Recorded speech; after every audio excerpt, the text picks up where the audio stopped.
Hello, ladies, gentlemen, and those of unspecified gender. Today, we're finishing the Dark Knight trilogy, baby, with The Dark Knight Rises.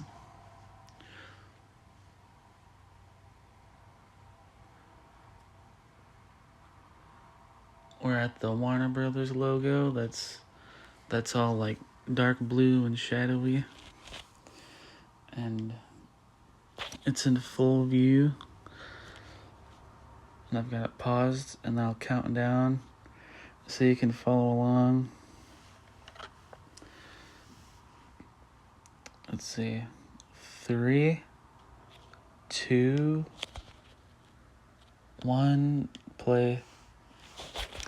And here we go.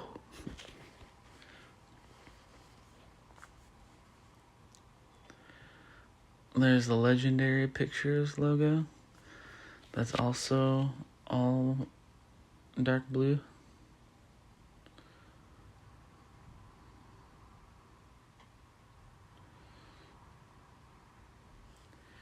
Not my favorite DC Comics logo, I'll tell you that.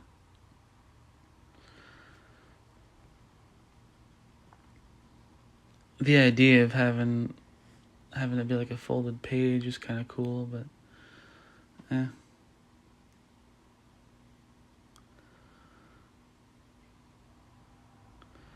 I like how it forms in the ice. That's cool.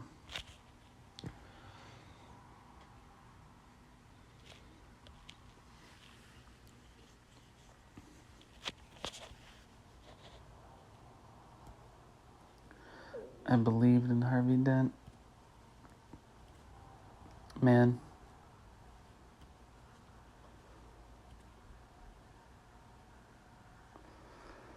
Oh, this intro is fun.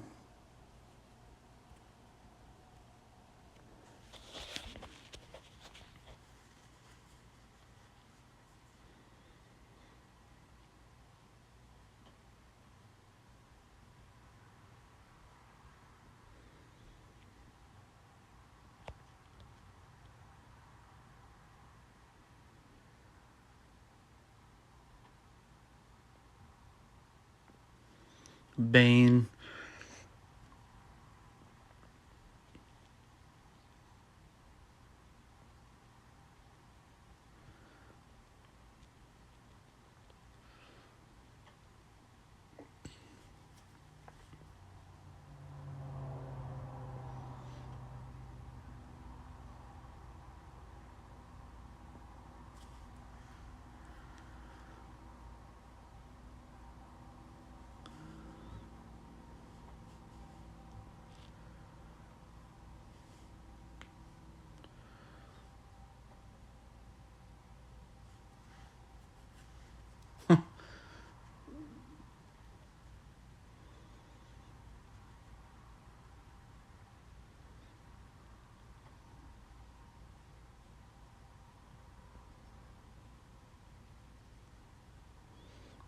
There he is.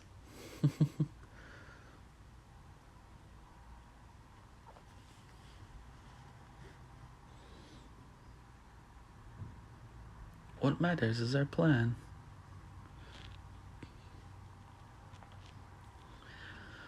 Some of these lines that Bane speaks in this movie have become iconic.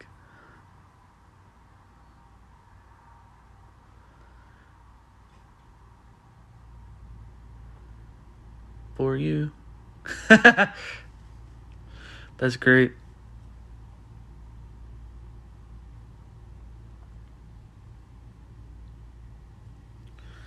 Yeah, and this score is awesome.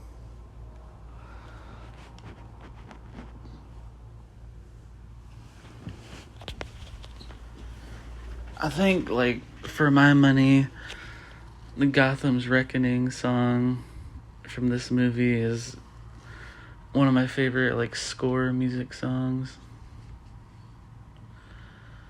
I think it's right up there with the Christopher Reeve Superman theme.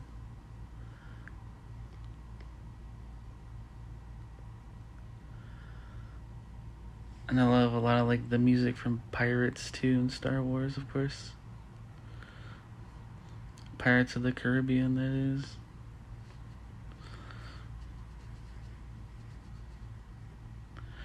Also scored by Hans Zimmer. I think my favorite song from the Pirates movies is the Davy Jones theme. I think that's really cool.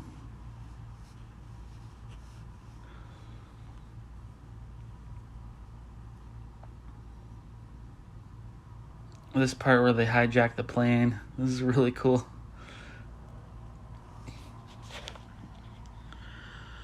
Imagine how this would have been in IMAX. I didn't see it in IMAX, but I did see it in the theaters. My dad took me when I was visiting him for one summer. This also came around the same time as The Amazing Spider-Man.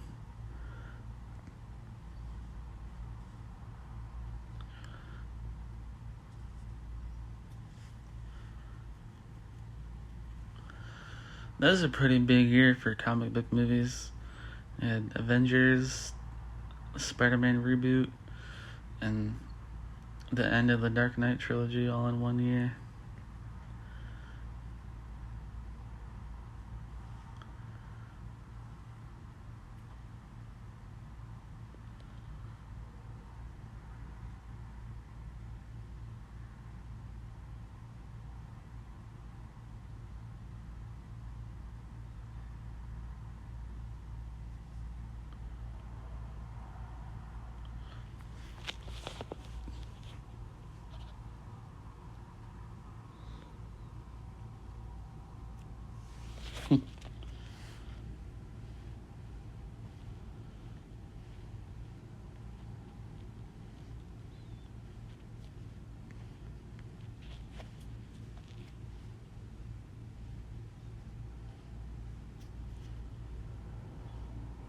And there's Gotham.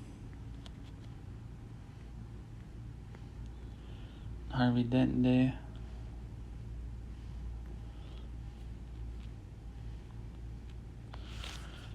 Is that the day he died, I guess?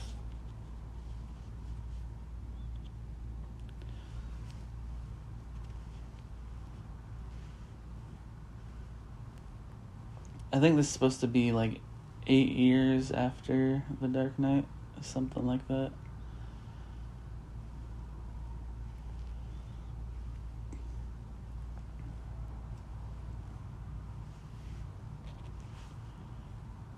There's Selena Kyle.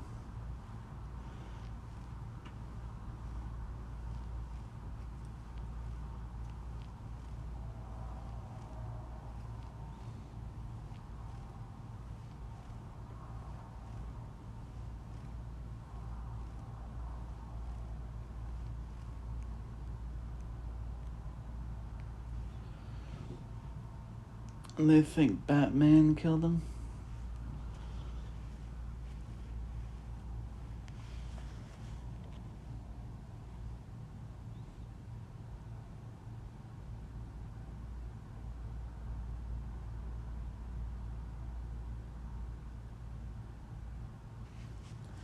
Because they wanted to uphold Harvey's image.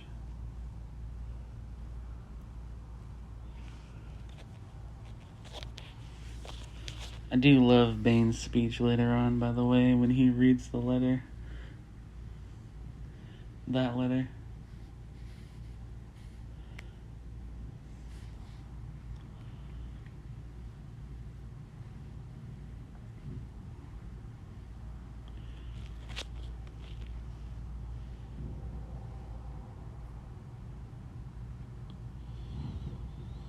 That's probably why Batman took a hiatus, because there's so many criminals locked up at this point.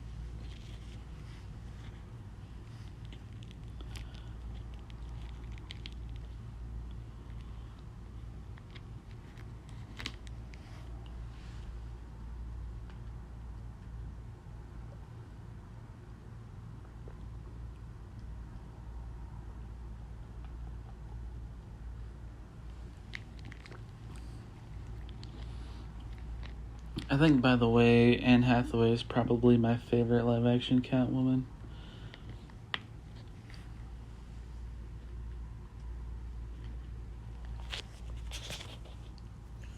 The Zoe Kravitz and Michelle Pfeiffer are both great as well.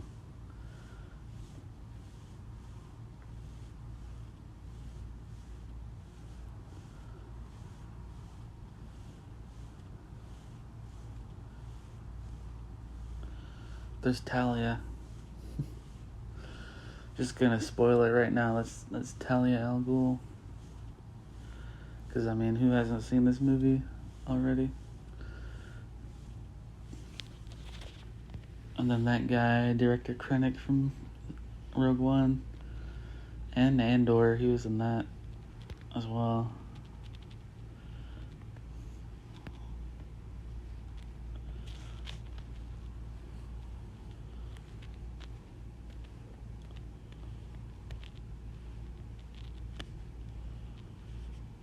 Took the kids to Cleveland.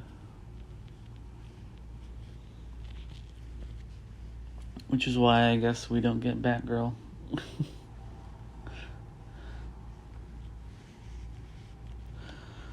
I mean, like, I do think having his daughter become Batgirl in these movies would have been pretty cool. And she, like, fought crime while Bruce was away. I think that would have been cool. But I guess this movie could only fit so many characters in it.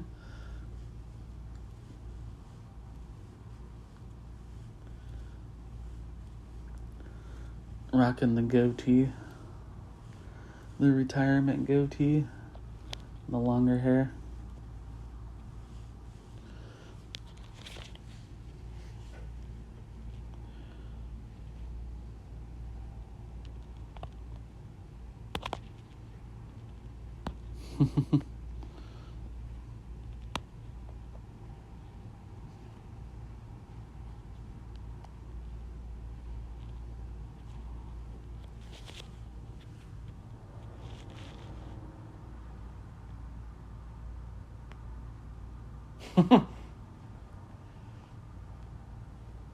Nobody told me it was uncrackable.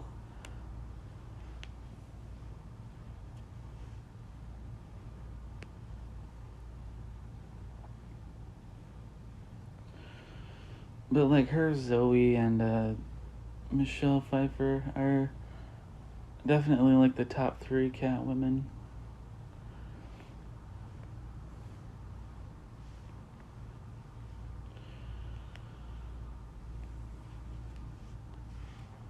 I like her because she's a thief, but she's doesn't really have, like, the role of a villain in this movie as much.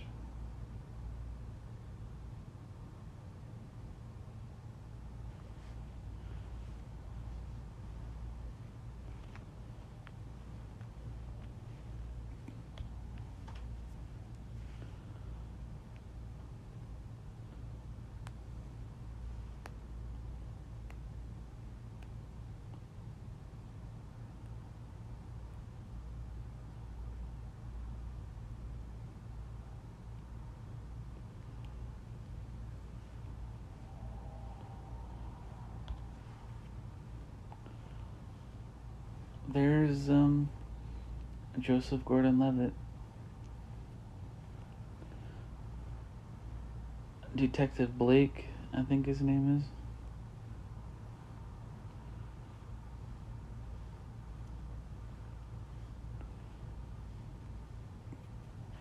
Yeah, okay.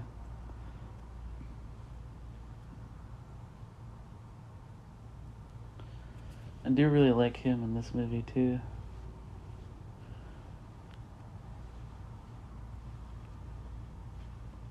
This is probably a lot of people's exposure to Joseph Gordon-Blake.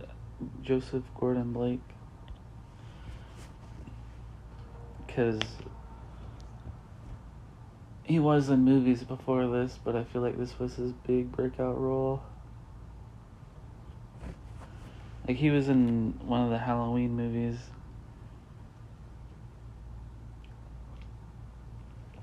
I want to say H2O. Paul Rudd was also in a Halloween movie. The sixth one. Curse of Michael Myers.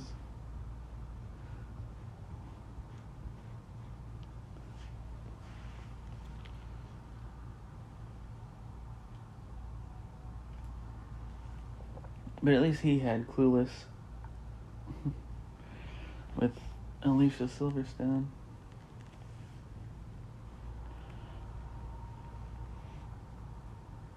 Who is Batgirl in Batman and Robin? So many of these big actors have been in superhero movies by this point. It's crazy.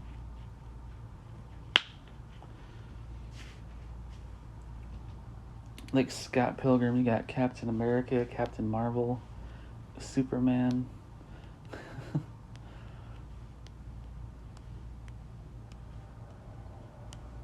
And Huntress now, because Birds of Prey. Ramona was Huntress.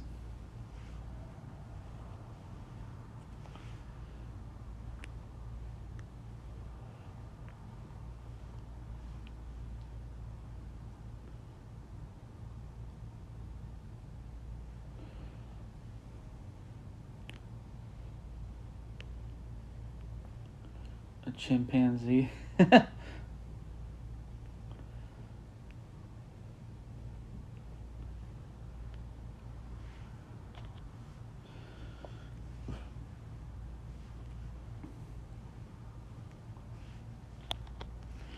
Yeah, Alfred's kind of spitting right now.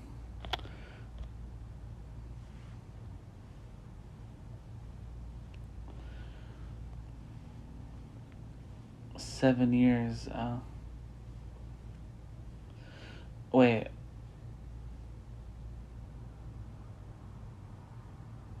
That's before he came back, wasn't it? Was it? I don't know.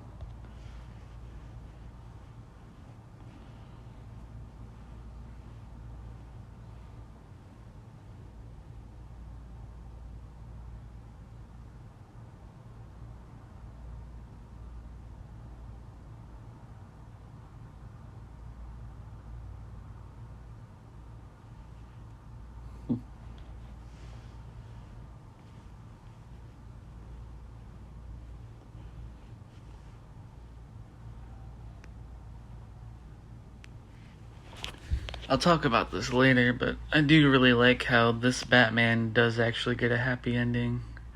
Like,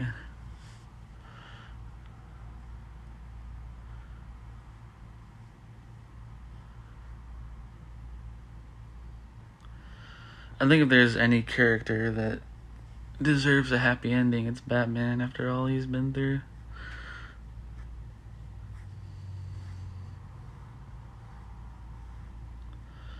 They'll never like end his story altogether in comic books, but it would be nice to have some kind of like alternate universe story where he's got a happy ending or something.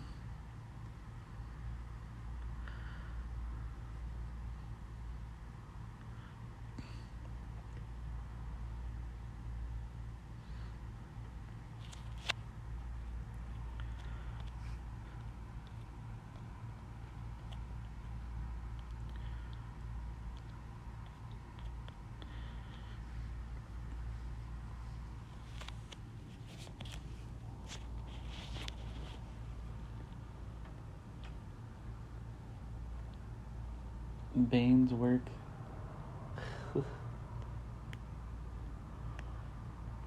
Because he's staying in the sewers, apparently.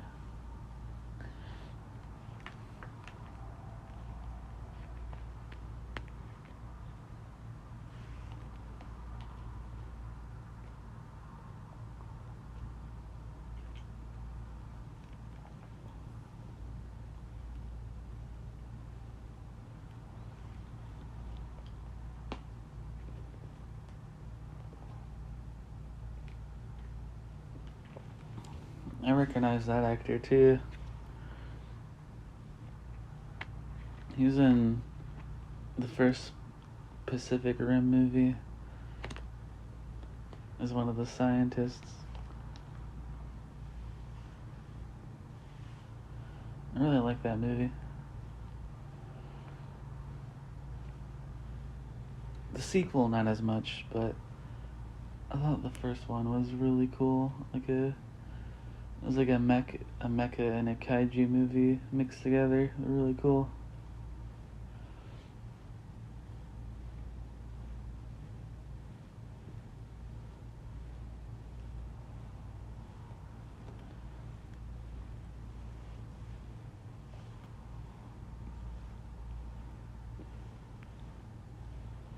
That actually came out like a year after this did.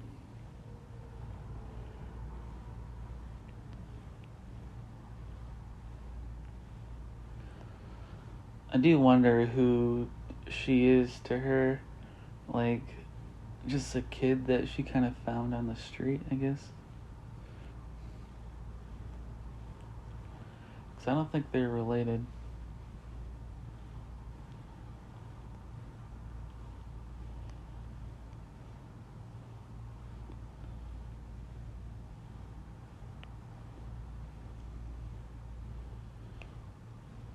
That dude plays Norman Osborn and Amazing Spider-Man 2 as well.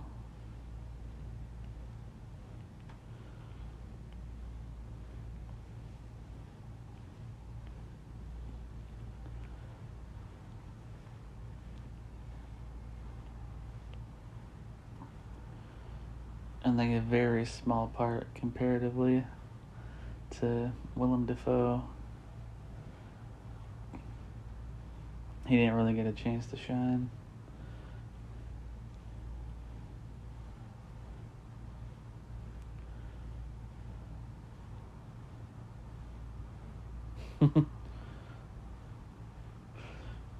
She's got good acting skills, Selena. Well, Anne Hathaway does too, obviously, but in that particular instance, I was referring to Selena Kyle. I think around this time, I don't know what movie it was for, or if it was for this one, but she has like a viral kind of moment where an interviewer is like doing a press junket, and he kind of asks like a kind of a flirtatious question, I guess you can call it. She goes, "What a forward young man you are!" Like,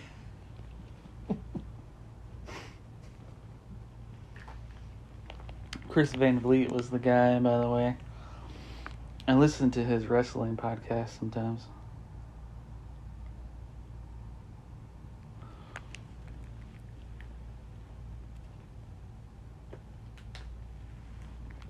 He does mostly wrestling stuff, but it would be kind of fun to have Anne Hathaway as a guest on that podcast at some point.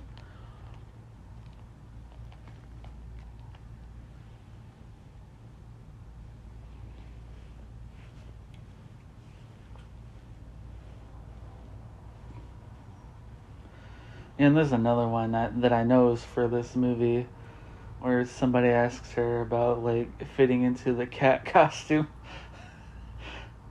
She's like, "You would not ask me that question if I was a man."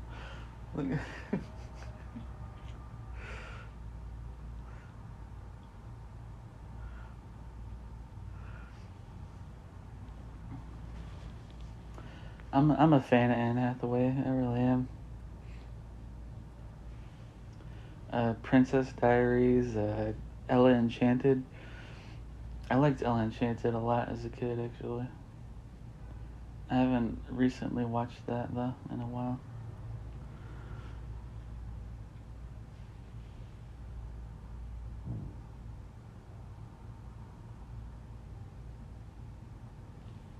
What else is she in that I would have seen?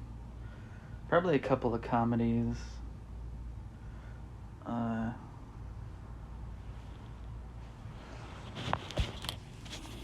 I had to pull up the old IMDb. I'm still stuck on this Anne Hathaway thing, but it's like the movie's already moved on. Now they're like in the sewer with Gordon and Bane. Tom Hardy got huge in this role.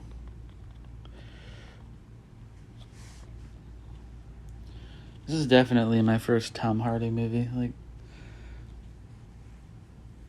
then he was also Venom. But I do like. I think I do like him better as Bane than Venom.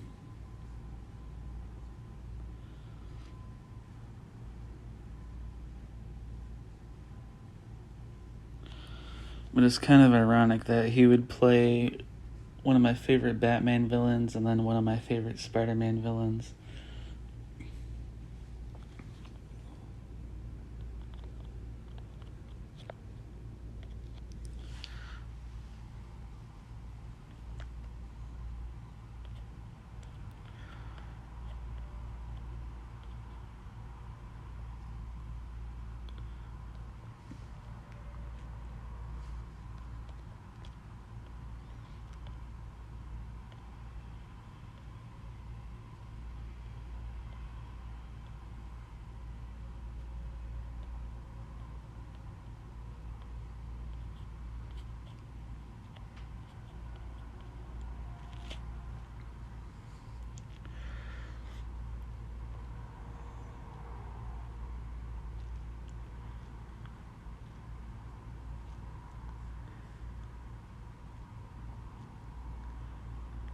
Oh yeah, she's in the Alice in Wonderland movies too. The White Queen.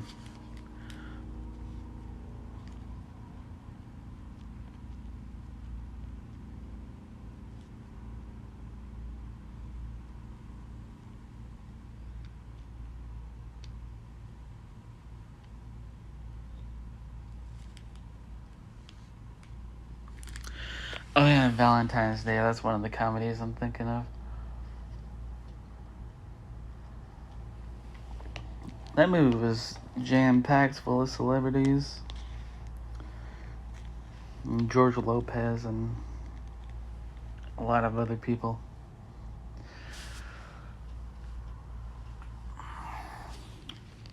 I actually went with my mom to see that because she wanted to watch it.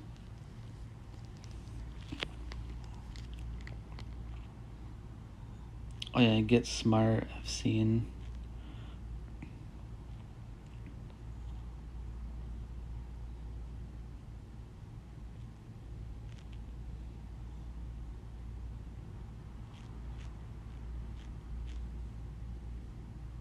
Yeah, I thought that Get Smart movie with Steve Carell was pretty funny. I've watched that a couple of times.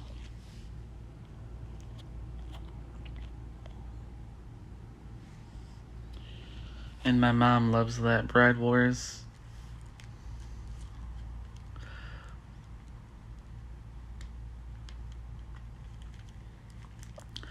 Oh, I love this part.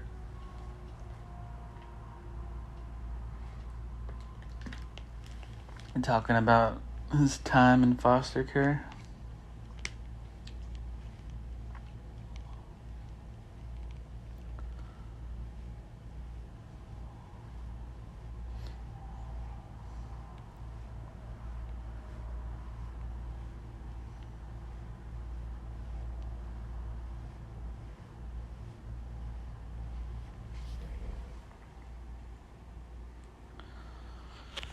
They try to kind of make him someone in the Batman mythos, but I have thoughts about that because they don't really commit to it.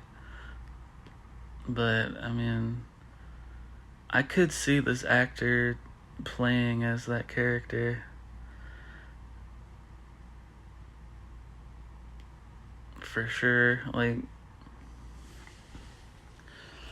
it might be fun to see him come back in some multiverse shenanigans or something like that. I'm not sure if the DCU is going to be wanting to do multiverse stuff, though.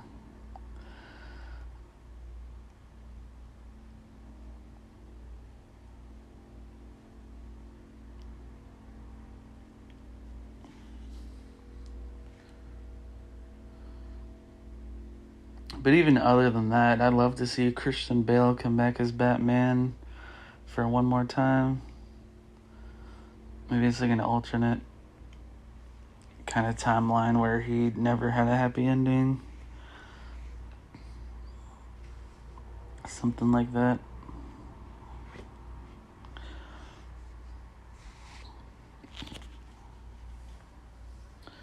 Though I feel like that's more or less just Ben Affleck's Batman.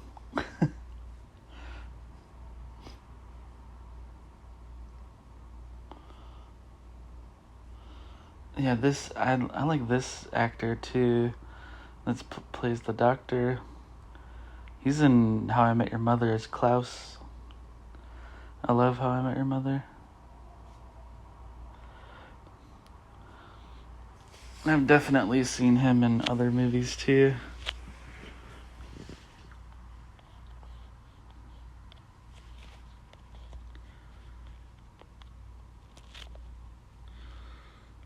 This part was a part of the trailer where Gordon, or the teaser trailer, where Gordon is laying in the bed.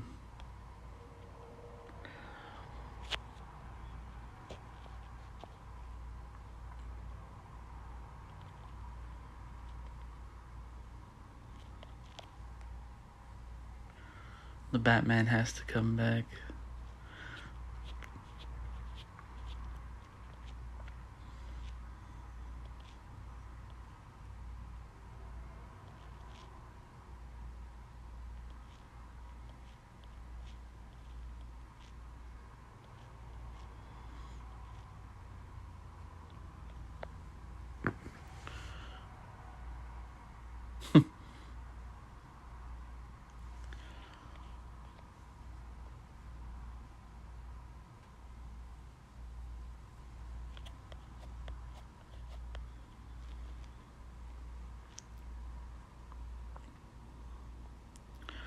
Well, just because it's only $60 doesn't mean you're supposed to take it.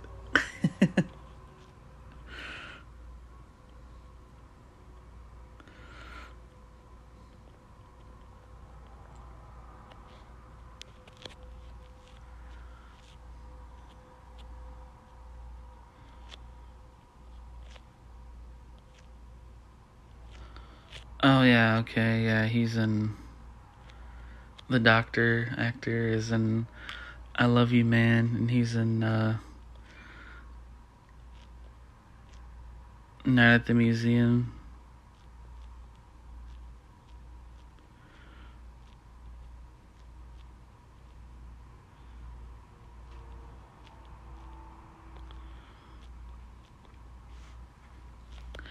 I was in that Weird Al movie too. I really enjoyed that.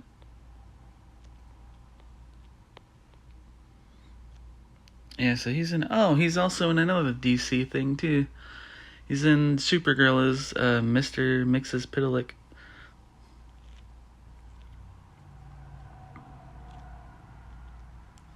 Forgot about that.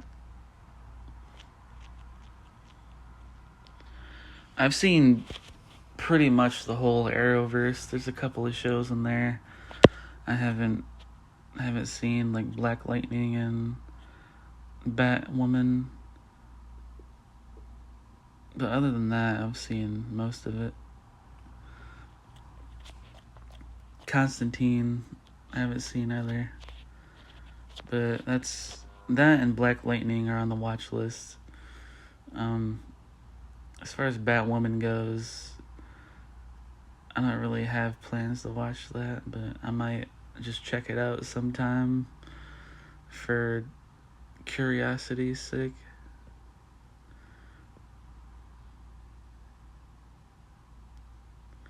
I do love this scene too, where they're dancing.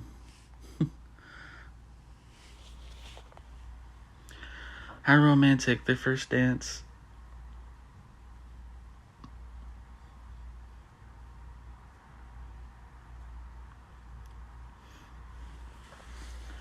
And I do like the kind of subtle cat thing going on with the mask and the ears. It's a good look.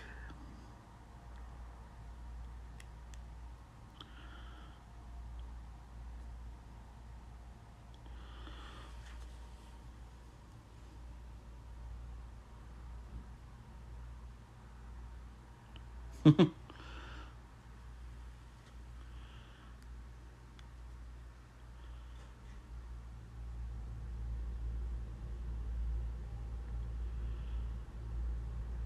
Hood.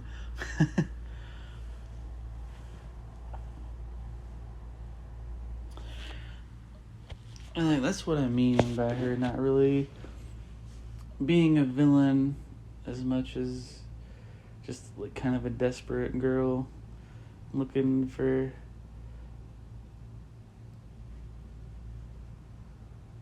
things to survive.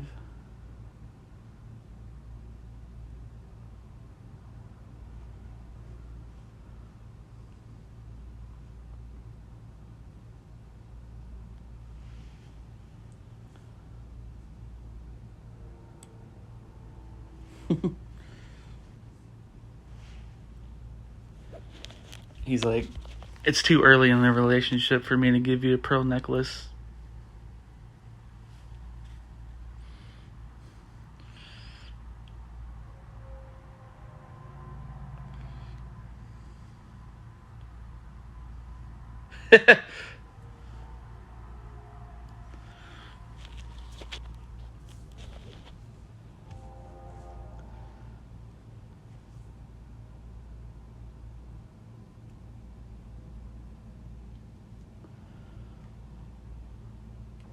Great line.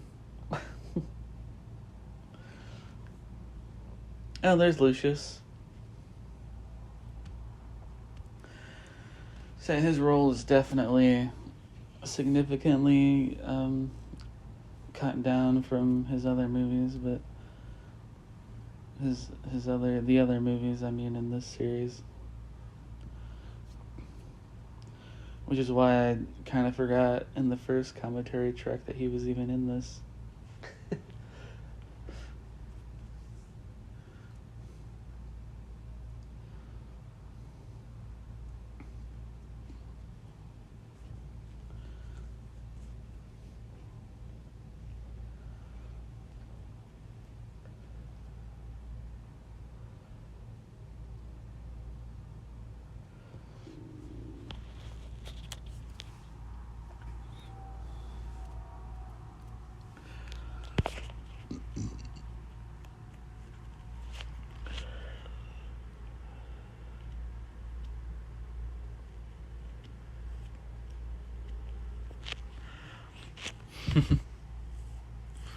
There's the camouflage Batmobile. The tumbler. I was trying to remember what they called it.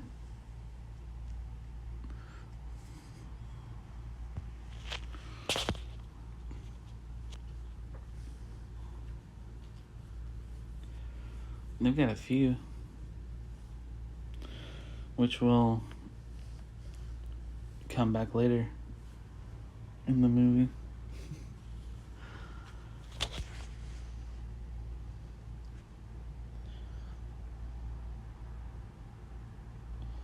The bat.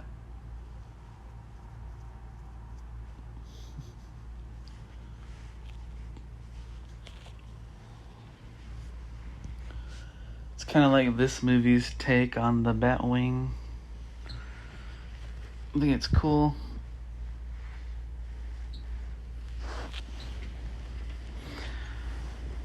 Because I guess he doesn't want a new Batmobile, even though they could probably make one.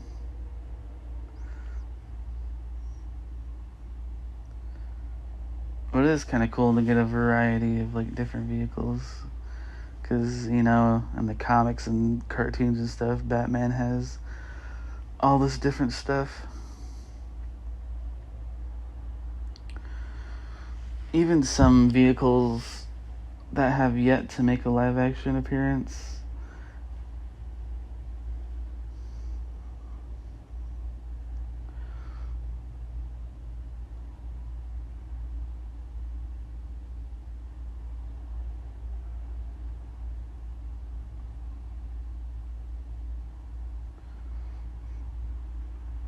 There's the suit.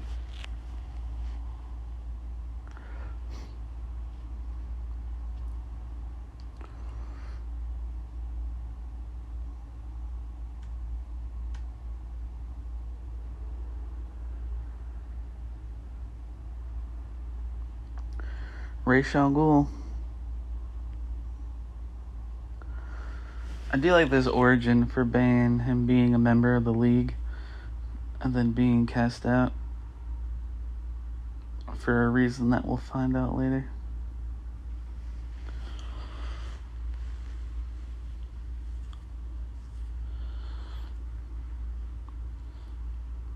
Like in the DCEU, I'm pretty sure Deathstroke was a member of the League of Assassins.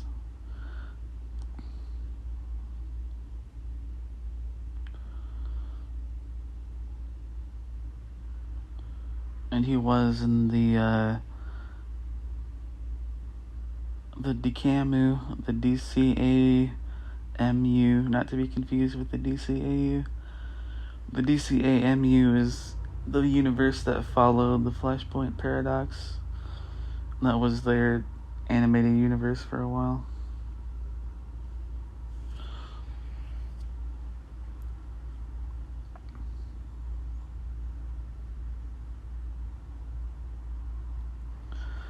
This movie does have an interesting kind of commentary on class you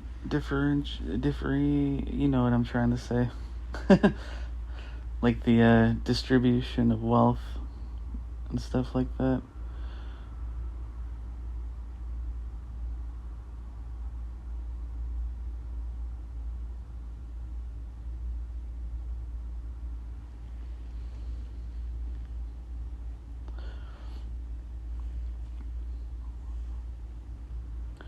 Differentiation was the word I was trying to find there.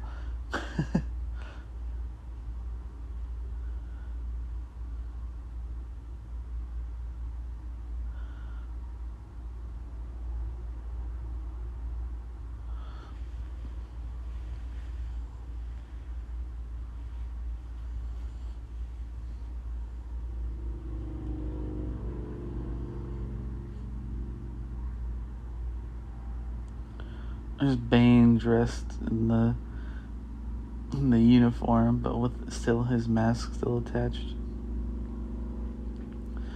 I've always kind of wondered if this is like a Darth Vader situation where he needs the mask.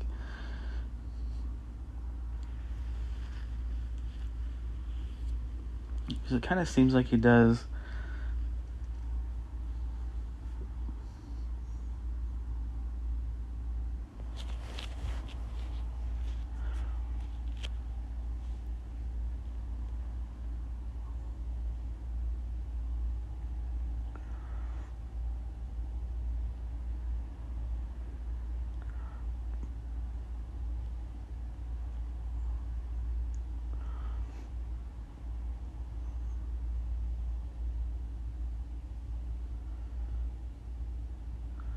I think giving him a kind of a Darth Vader kind of breather is an interesting choice.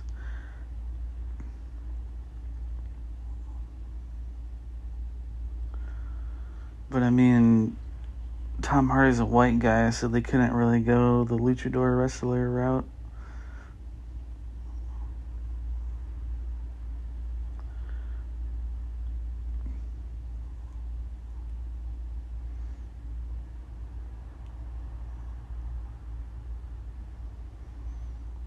Injustice 2 has a pretty interesting design for him, where he's got the mask, but also a mouth breather that's sort of like his in this movie, but different.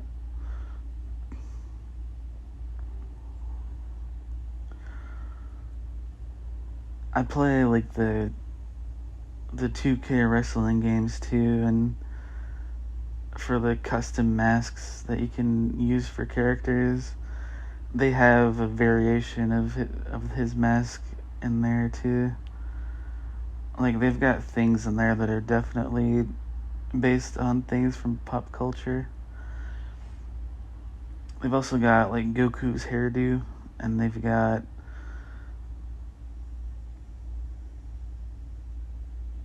another kind of character mask that I think is supposed to be based on Optimus Prime. Is it Helmet? And they do kind of get away with having a stormtrooper one in there too, because one of the wrestlers from the Attitude Era had a stormtrooper helmet. So that kind of works out for them.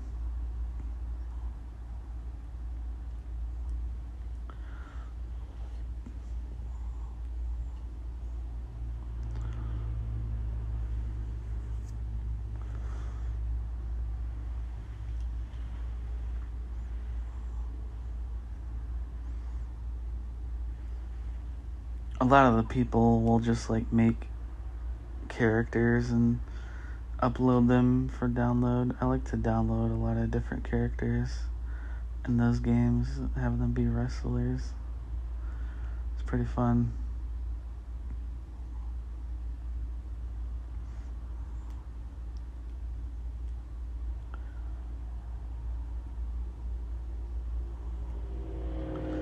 It's Batman.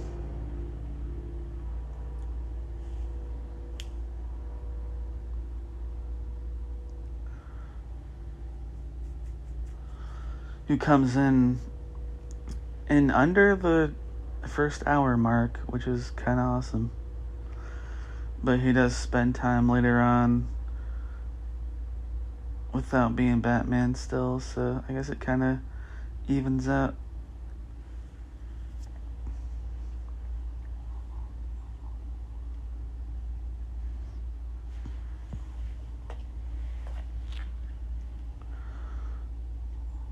I do love that motorcycle. It's pretty cool.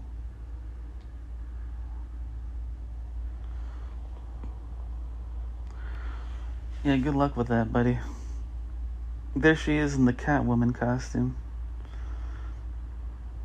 Cat burglar costume, but we all know it's a Catwoman costume. I mean,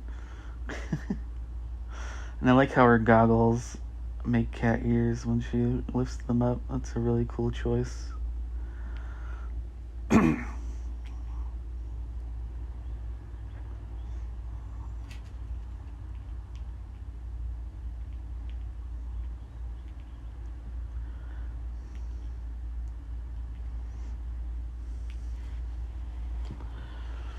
Catwoman also did first appear in Batman #1. I could not tell you what year that issue came out. I think it was in the 40s sometime. It might have even been 1940. Bane's first appearance was The Vengeance of Bane, I'm pretty sure, from the 90s. It was like the prequel comic to the Nightfall saga, the Night Quest and Night's End, like one of the most famous Batman stories, and one of my favorites because I just love how like epic it feels, and it's all wide sweeping. It crosses over with a bunch of different Batman character comics too.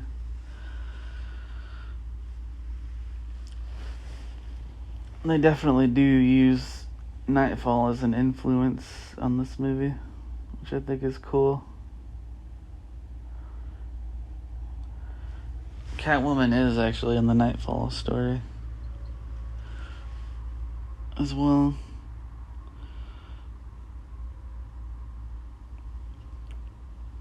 I remember specifically there being an issue where Jean-Paul Valley as the new Batman fights Catwoman. Used to have that one as a kid.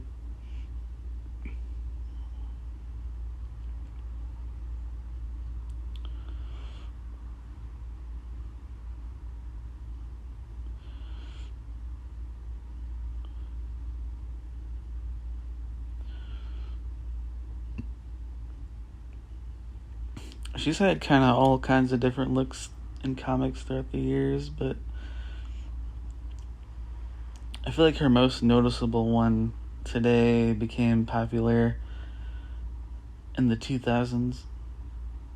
Like the whole black getup.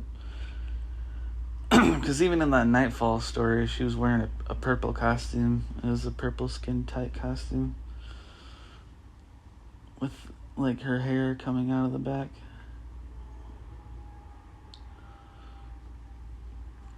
And I think her first ever costume was like, it was like purple with a green cape. Something similar to that.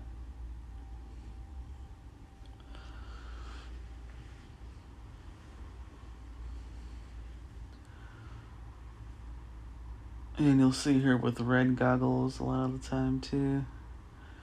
I think those look cool, the red goggles when she wears those.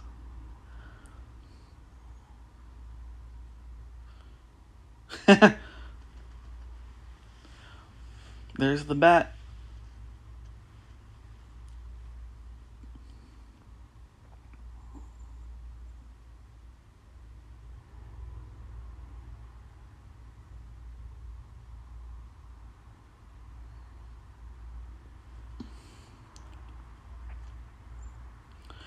And Gordon's like, hell yeah. I might be in a lot of pain, but at least I get to see that.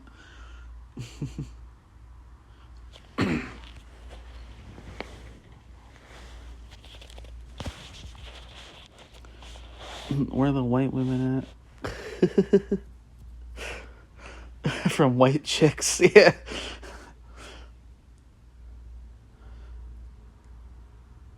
She's got heels in her costume.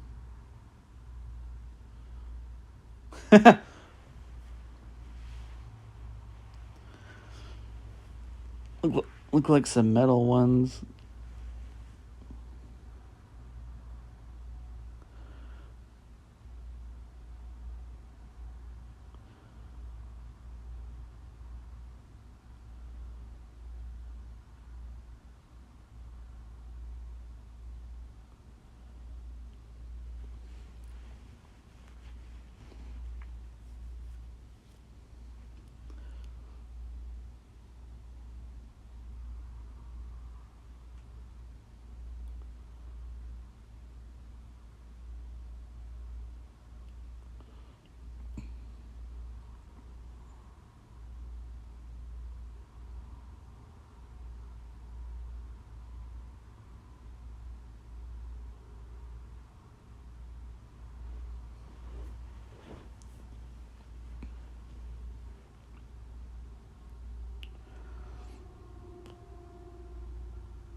Oh yeah, I think this is where Batman comes in to help her.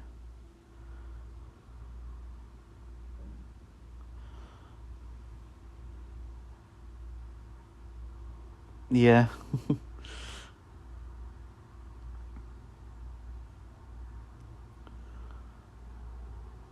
We even get them fighting side by side. I mean, that's pretty cool. That's more in line with the 2000s characterization. Like, I think she becomes she becomes more of a hero in the Hush story. That's when that kind of starts. She becomes a member of the Bat family.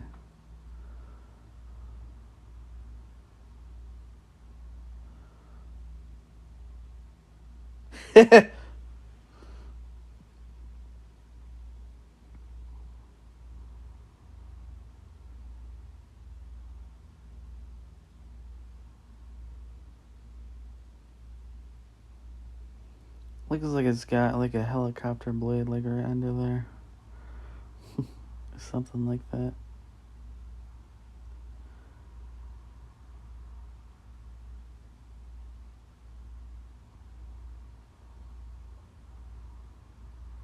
I wonder if that would even be aerodynamically possible.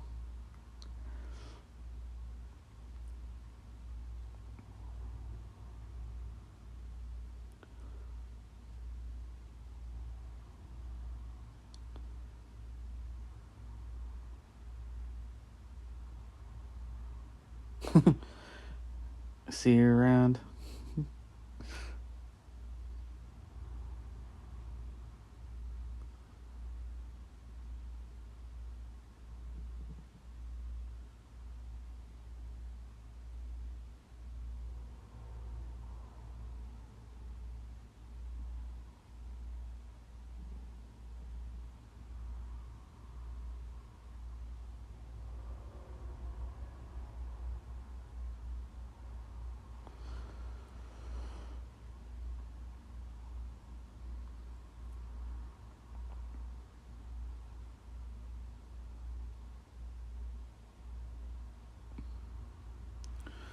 I feel like nowadays in superhero movies they don't keep like the same costume for more than one or two movies. It was cool to see that costume come back from the Dark Knight movie.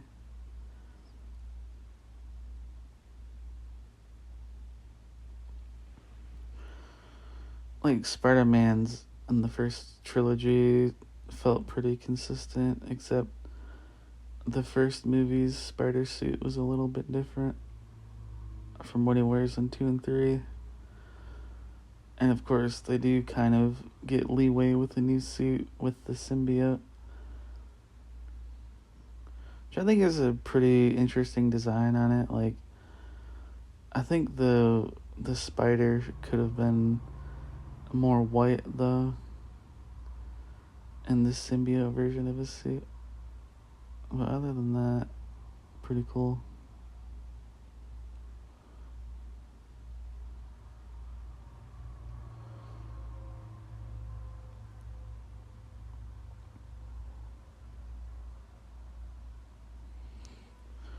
I guess Tally al Ghul would be the leader, right? Probably.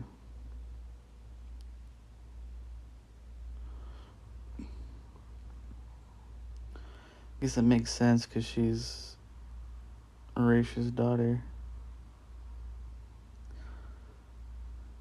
Oh, is this that scene already? I thought this came later in the movie for some reason.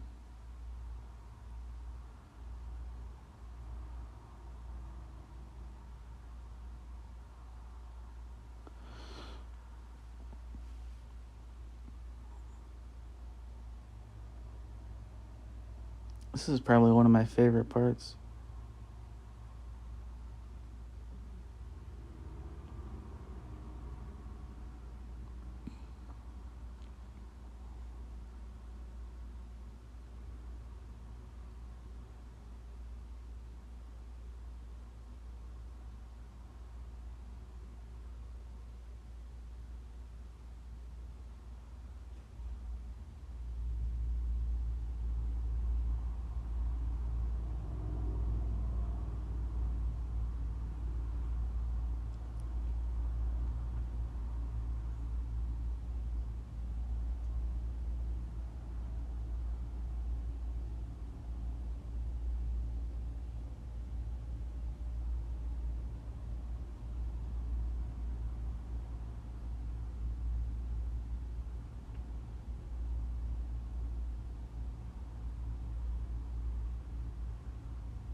And it's interesting because Alfred really does care about Bruce. But Bruce can't leave that life behind.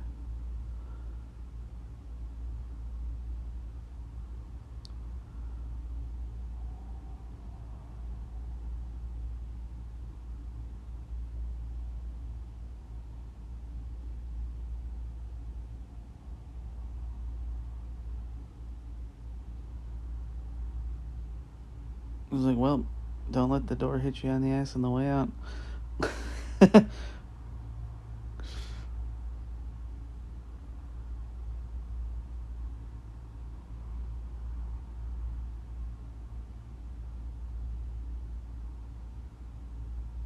Yeah, and he calls for him, but he's not there. Old habits, I guess.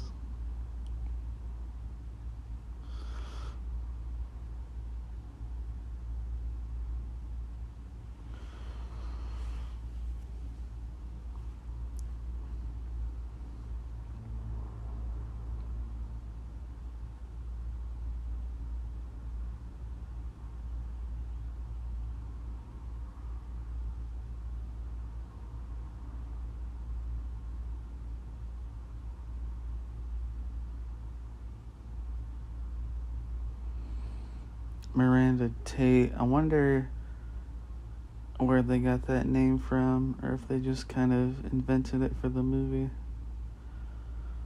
Because sometimes they'll take names from like people that worked at DC, or they'll do more obscure characters and use their names.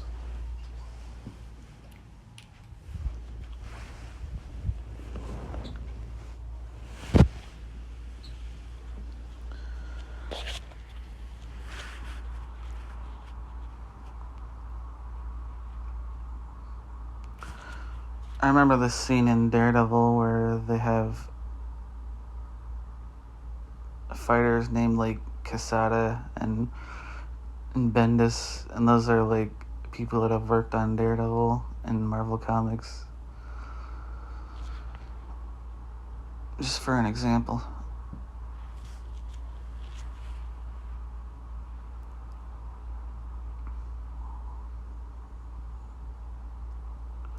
That's where he officially meets her.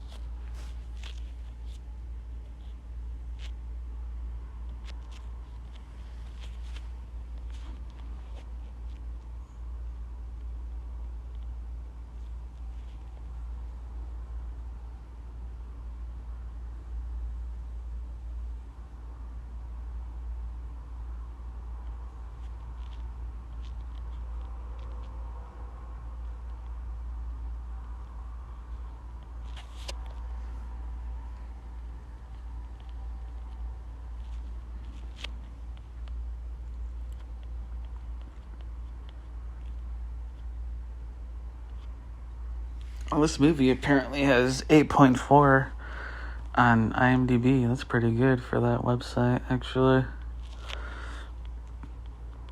Because a lot of times they'll be in like the 6 or 7 range, unless it's one of the like most well-liked movies of all time.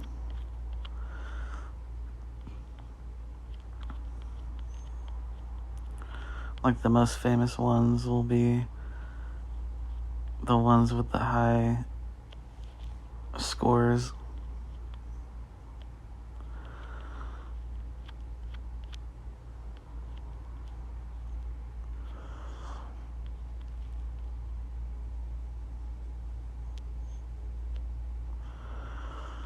Well, I do find it interesting that on IMDb the character is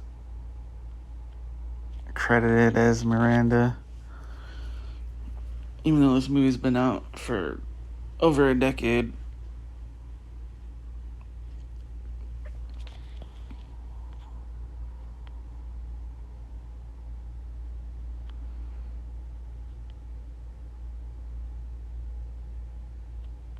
That actress is apparently older than my mom, which is really surprising, honestly. Like, she's older than her by like 2 years, actually.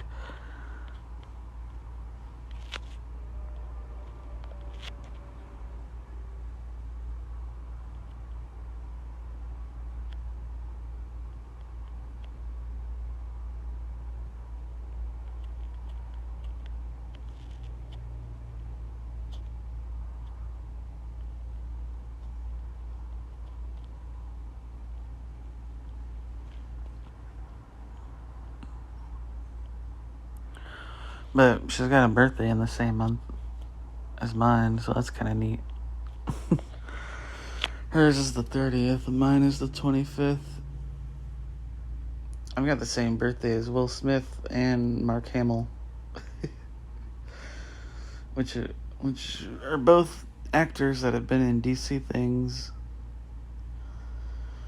surprisingly. What a coincidence, am I right?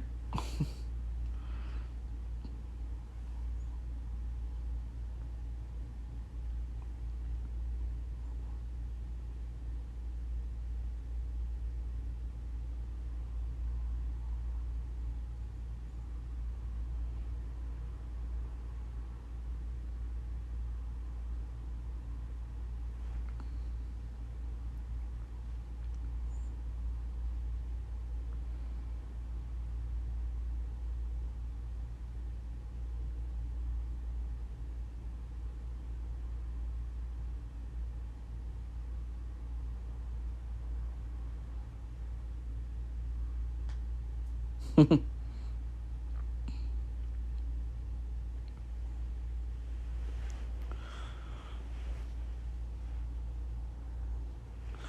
because he lost his money, man.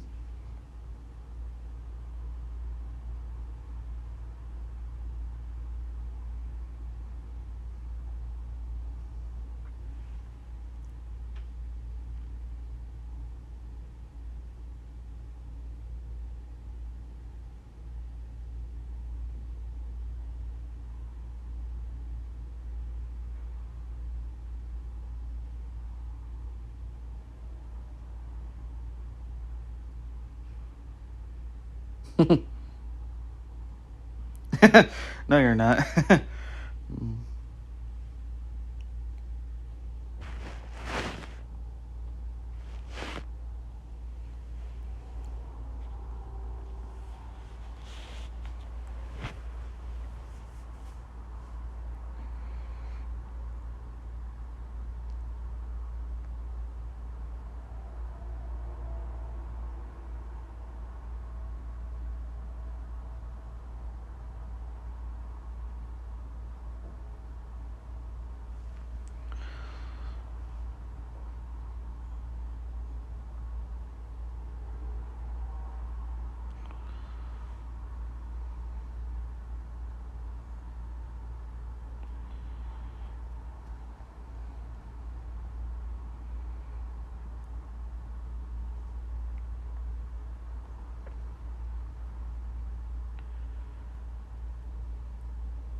There's Rachel.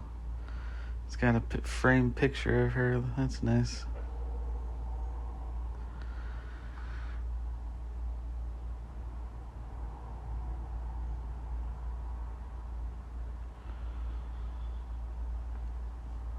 More or less the Jason Todd of this story.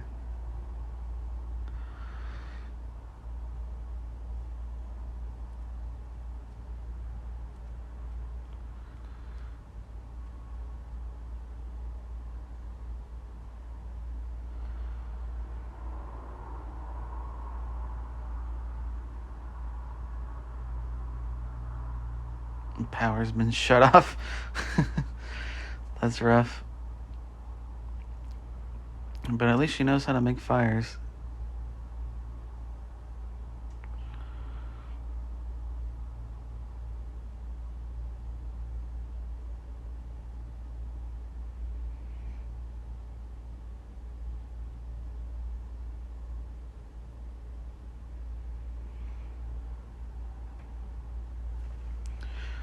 It's kind of interesting, like, Ra's al Ghul wasn't always an aristocrat,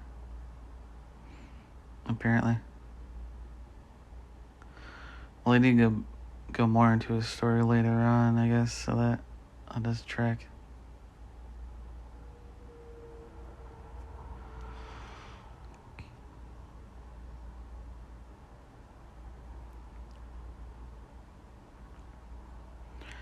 Speaking of the Arrowverse that I was talking about earlier, Talia al Ghul actually does show up in one of the Arrow seasons. I want to say it's season 7.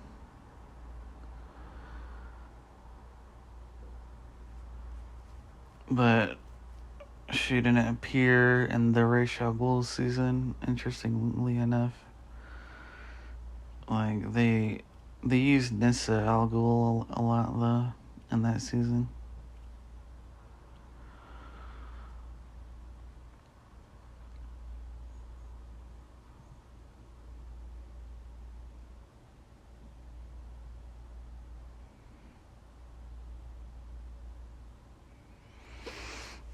Then in the comics, Talia had a son named Damian Wayne, the fourth the fourth major Robin, but the fifth one overall.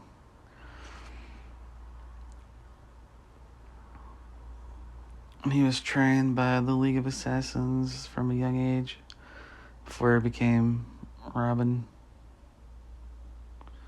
I like that a lot, how he gets closer with the gun and fire.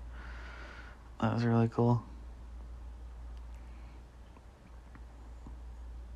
Oh yeah, it's this part. Now this part probably is my favorite scene of the whole movie. It's really something.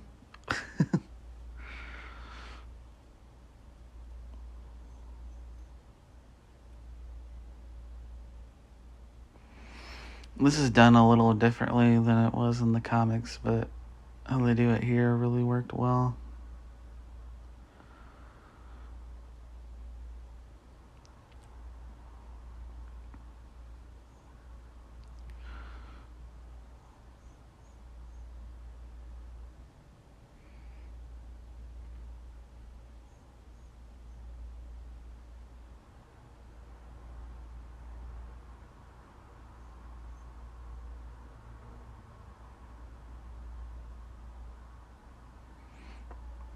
You ever see that meme with Filthy Frank, like, about the fight Bane?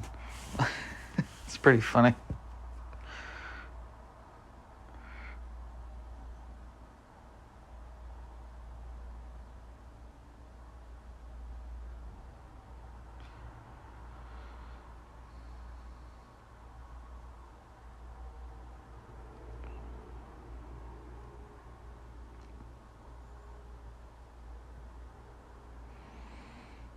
Batman's getting his ass kicked.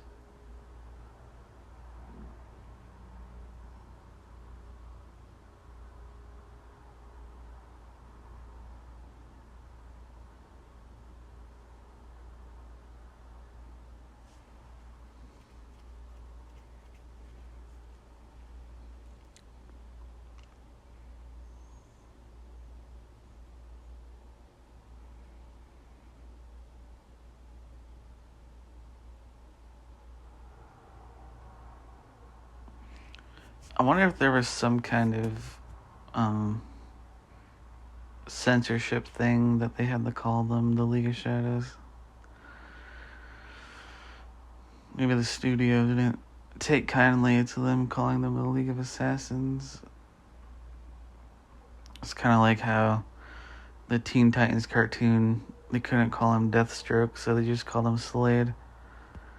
But it's a bit weird when you learn in the comics that Deathstroke's name is Slade Wilson. That's kind of interesting.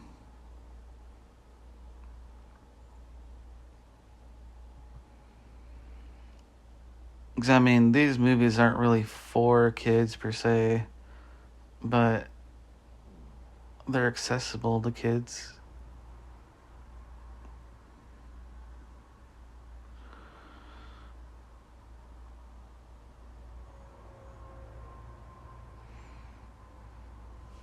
I saw them in theaters when I was a kid.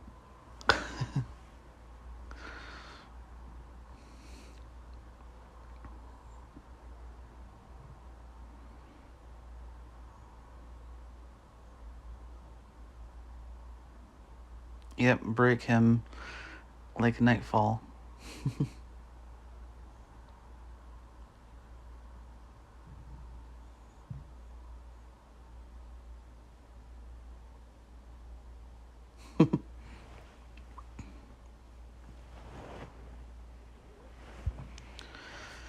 So his men are a bunch of like mercenaries and members of the League, I guess.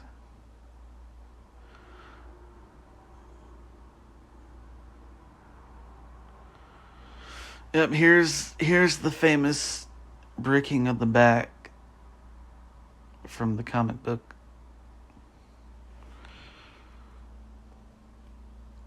Brutal.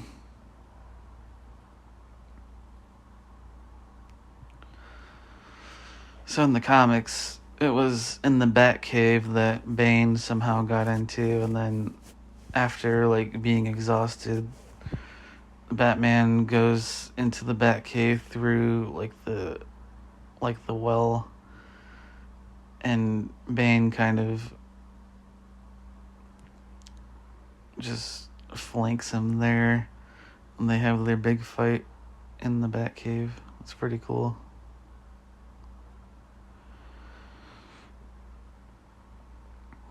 And also in the comics, like, he takes his body and he like throws it out in the street of Gotham. It's like his statement.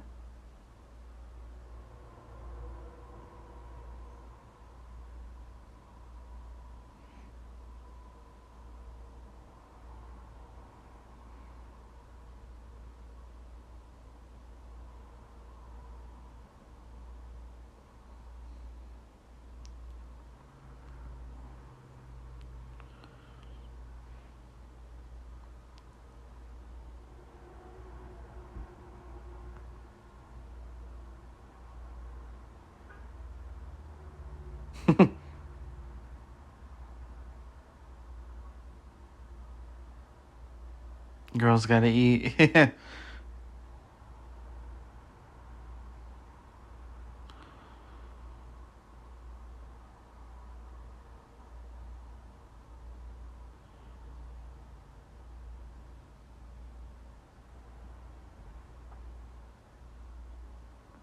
I know Christopher Nolan gets some criticism for his women characters, but I do think he actually did a pretty good job with Catwoman in this movie.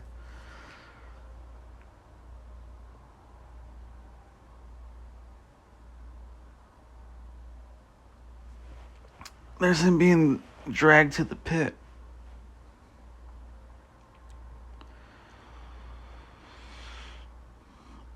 I guess it's the pit where Bane was born in this movie.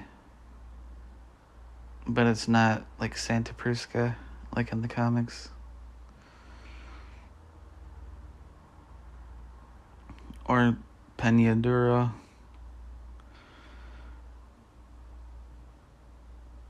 Which I always forget what the prison's name is. Is it Peñaduro? Is it Santa Prisca? I think Santa Prisca is the place and Peñaduro is the prison. But I'm not sure about that. This seems to be just like some random country.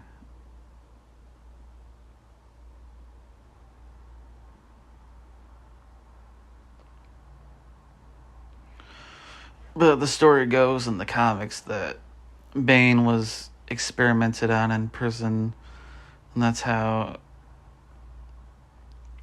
he gets venom. But he doesn't use venom in this movie. He's just straight jacked on his own.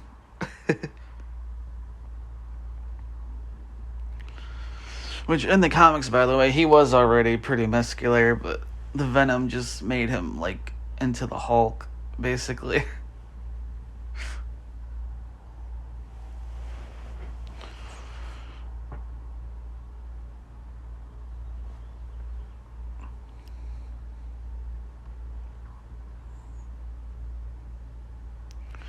I think Gotham also has a version of Bane, but I don't imagine that it was a good one. I never really got into that show.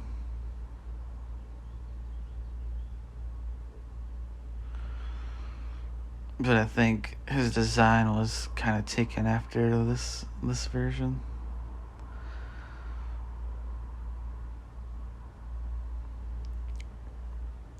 I do like how in Harley Quinn,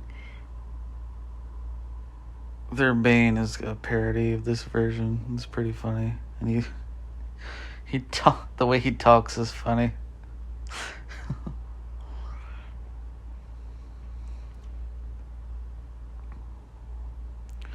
That Harley Quinn cartoon is probably one of my favorite adult cartoons, just like in general. It's pretty great. Especially like the first couple of seasons.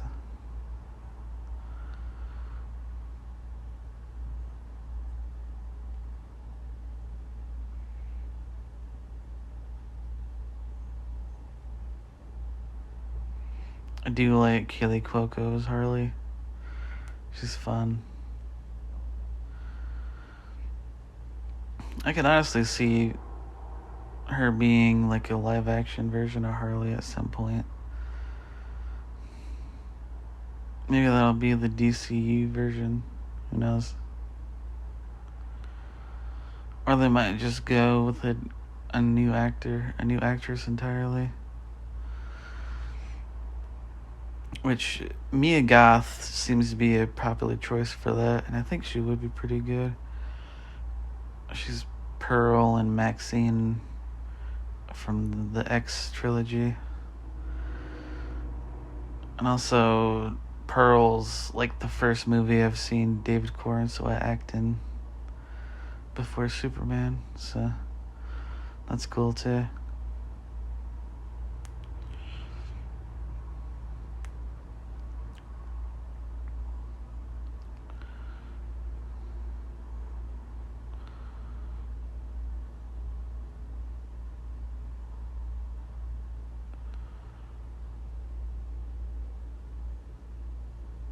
I do like this character that he meets in the prison.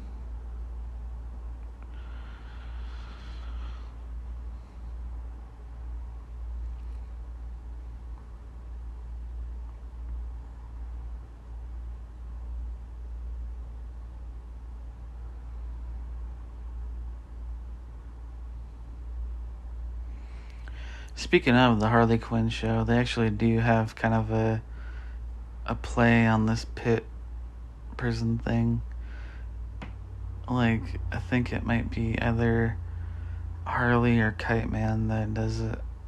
But it was kind of a warehouse for an Amazon-like corporation. I think that's Joey King, by the way.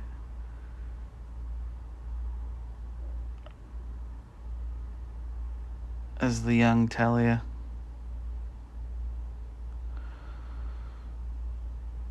From all those like teeny bopper movies.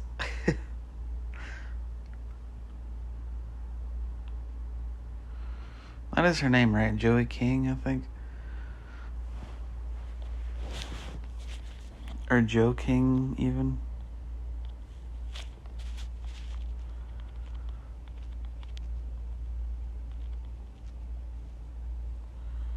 It is Joey King, okay, yeah.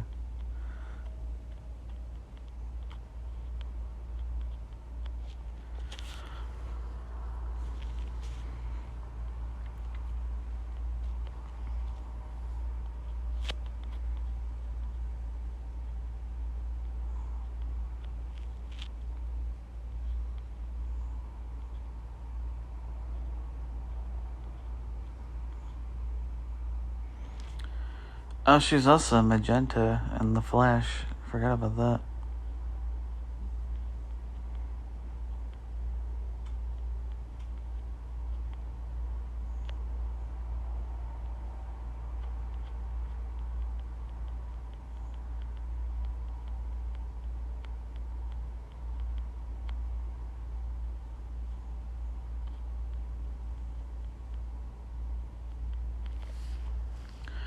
I don't even know what season that was from. I want to say it was like season 4, the one that had Tom Felton in it.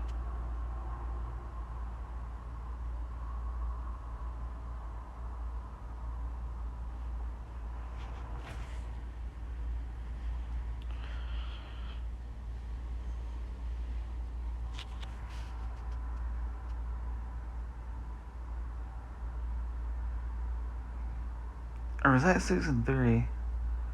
Actually, I don't know. I think it might actually be season 3 I'm thinking of, because that was the Savitar season. Then I think Cicada is season 4.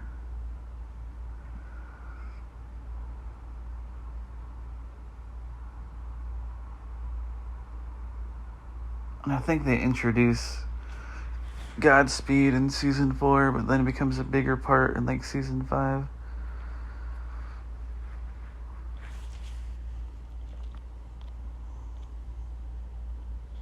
Oh wait, no, DeVoe was season 4. Season 5 was Cicada. That's right.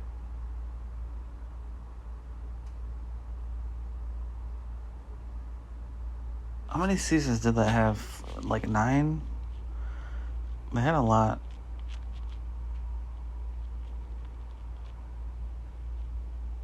So I think Godspeed came into it in season 5, and then after that he only became a bigger part.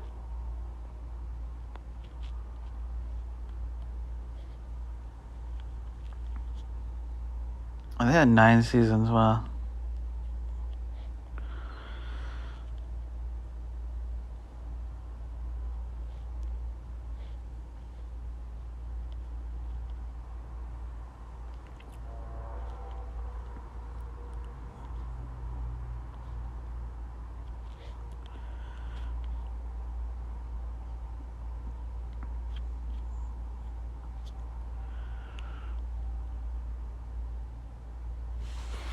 Arrow only had 8, and that was the first show in the CW DC universe. Because Smallville doesn't count towards that particular Earth.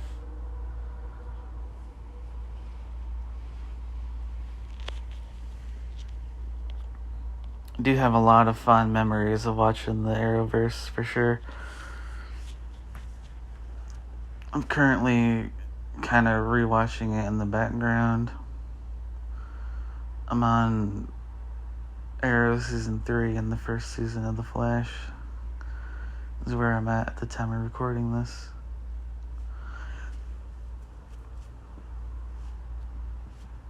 And I might have already said this, but my favorite season in all the Arrowverse is Arrow season 2, because I think they had a great version of Deathstroke. And I liked how they tied him in with Oliver in season 1 too.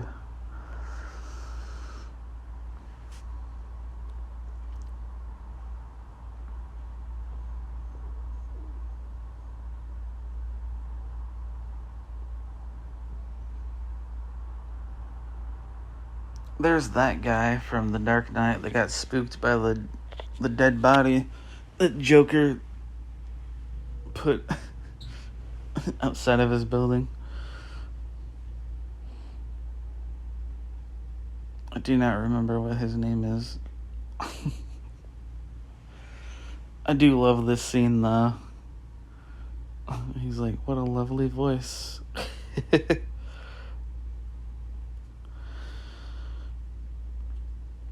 Yellow and black is interesting as a sports team color, like for Gotham. I guess it's kind of a way to acknowledge the yellow in Batman's costume, more or less.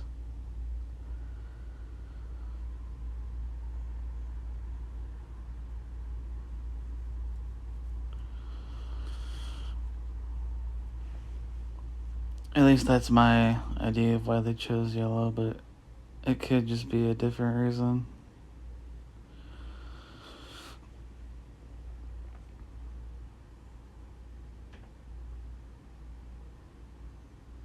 So this is very much where things just start to go sideways for Gotham.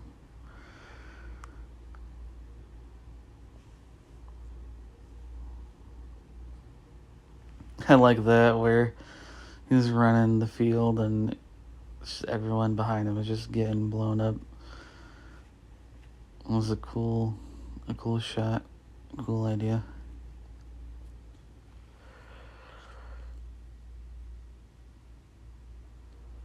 And then blowing up the bridges. I guess this does just kind of take from No Man's Land too. It's like Nightfall and No Man's Land mixed into one story. Except in No Man's Land, it was an earthquake.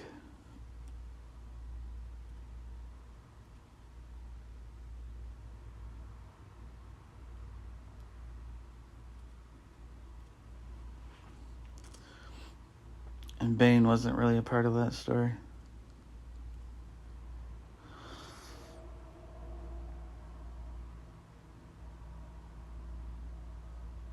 At least that I can remember.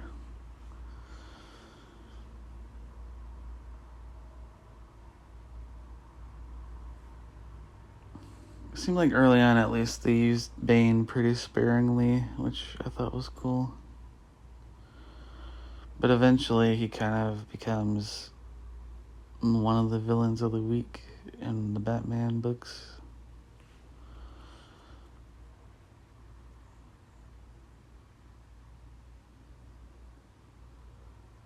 Yeah, I guess here's a pretty good place to talk about my overall opinions of Bane. Like, I love the character when he is this cunning, like, manipulative mastermind guy. And he's also got the strength to challenge Batman. I think that's a really cool idea. But I'm not a big fan of it when they have him be an underling or like a lackey and he's just kind of used as fodder.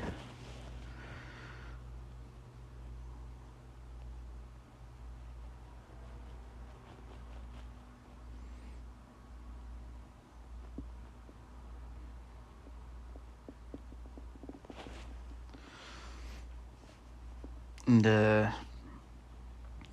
I do like the Batman animated series version of Bane too. Like, he wasn't quite as much of a mastermind in that. But they at least dedicated a couple of the episodes to him.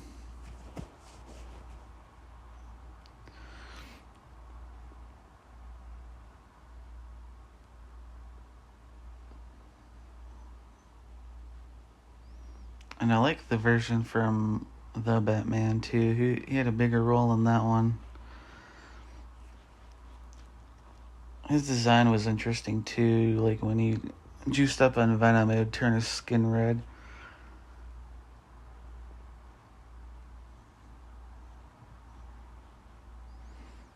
And I'm pretty sure Batman makes a mech a mech suit to fight Bane, which I thought was pretty cool as a kid.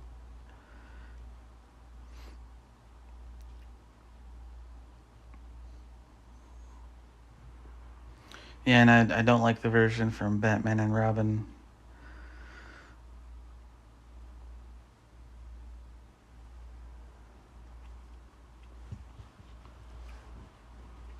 But at least he's got kind of the costume in that one from the comics. I mean, that's probably the only good part about him.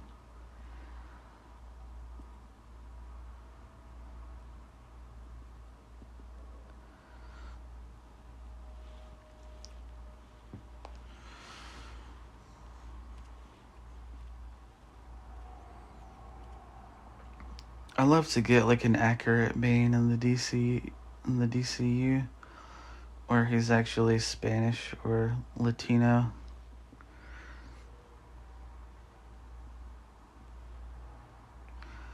So they can just do the luchador wrestler thing, like.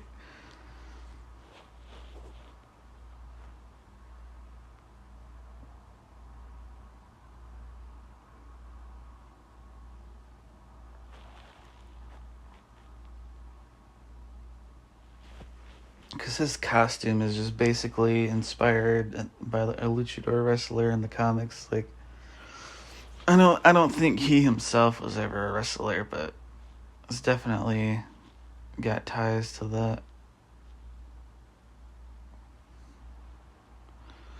Although in Injustice there is a luchador costume where he's got a purple suit. It looks pretty cool. That first Injustice game had a ton of different skins for the characters. I got a few of them.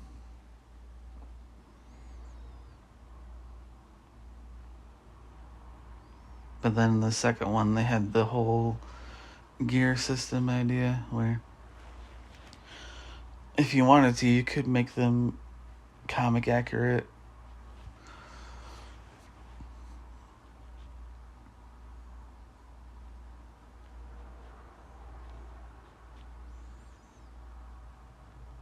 Or just kind of armor them up. I think my strongest gear set to this day is one for Superman.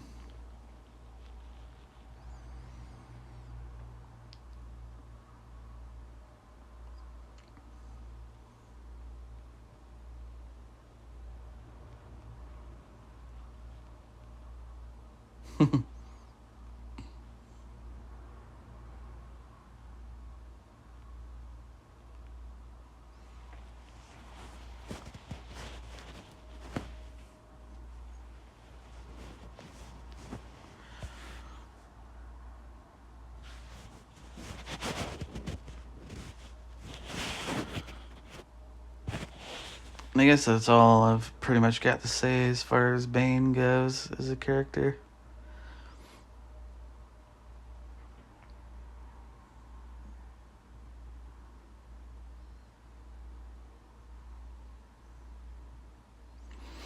Oh, this is where he gives his speech, I'm pretty sure.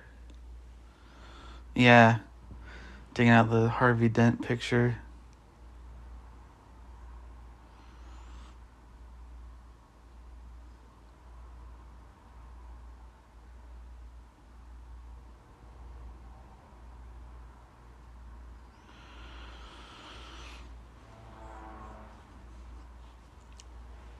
But yeah, James Gunn, if you ever listen to this, cast a Latino actor, please, to be Bane, if you use Bane.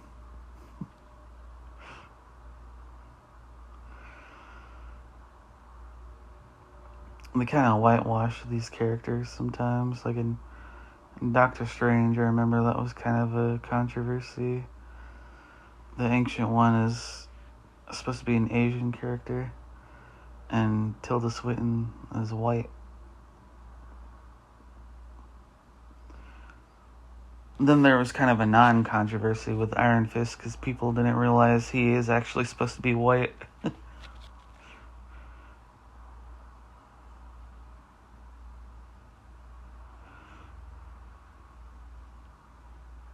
Danny Rand. But like they've since invented a new Iron Fist character that's Asian.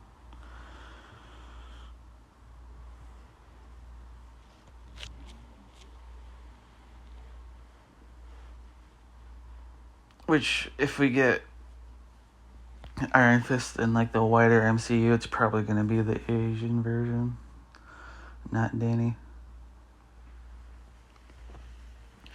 Unless they decide to bring back Finn Jones, which I guess could work. But anywho.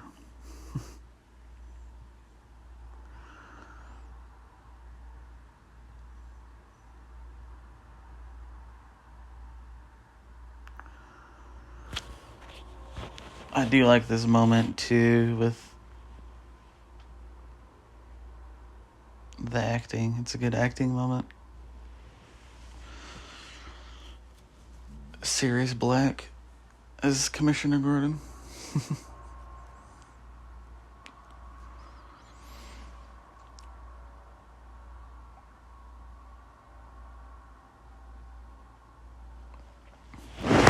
Like, he was killed off in Harry Potter right around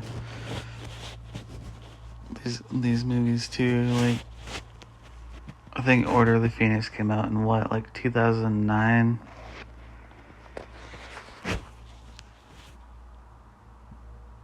Or was that 2008? So that would have been like The Dark Knight. Spoilers for Harry Potter, by the way, if you haven't seen those movies, but that's a touchy subject anyway.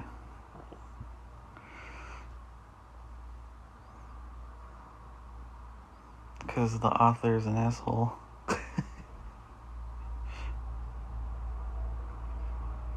Although I do think it would be cool to get some kind of like a Harry Potter comic book adaptation. I'd be into that. Like, they'd be like graphic novels or something. I'd definitely check that out.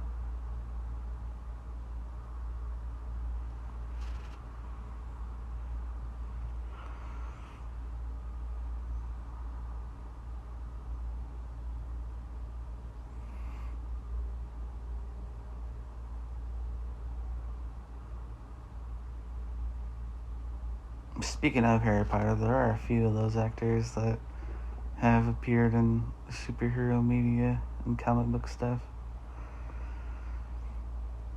Like Lupin is the villain in Wonder Woman. He's Ares.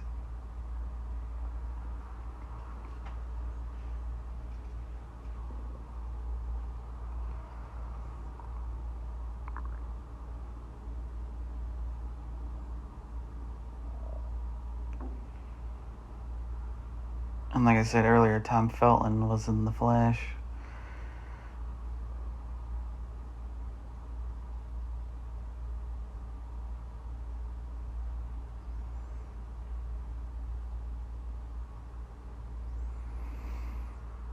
There's not really any others that are coming to mind,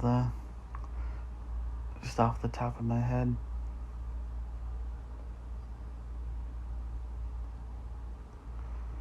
Except for maybe Ray Fiennes.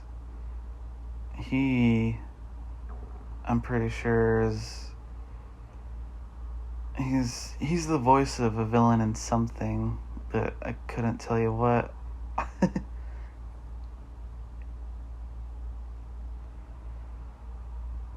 There's young Raish.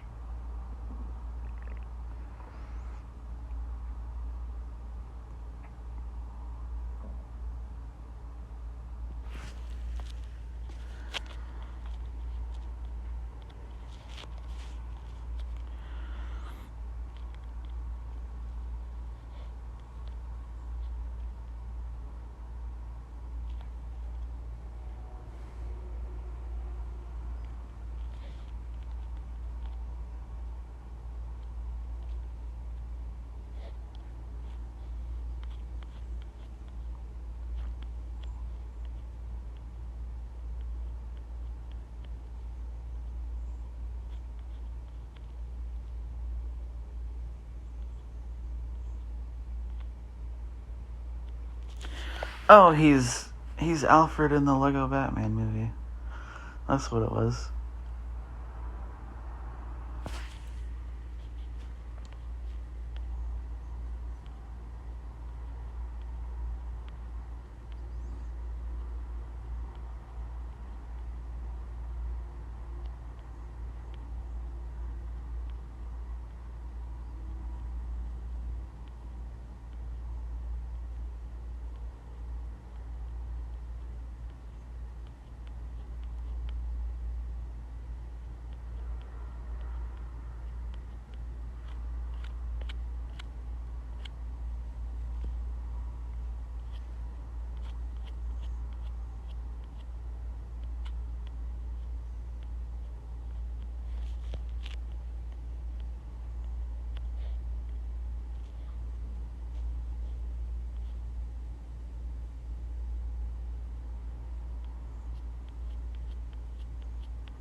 Oh yeah, this is where he sees the vision of Ra's al Ghul.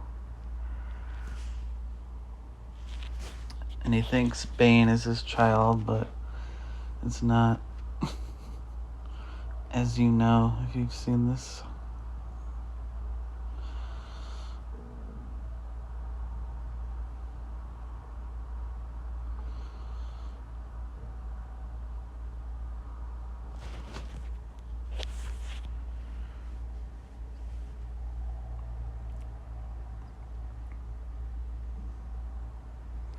And he's got himself in kind of a makeshift harness.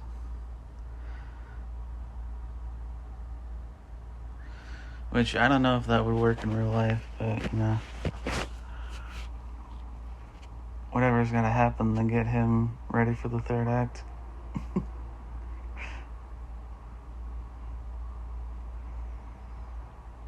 But I mean, I guess his body was more protected with the armor. Wasn't quite as broken as in the comics, because he just wears like spandex.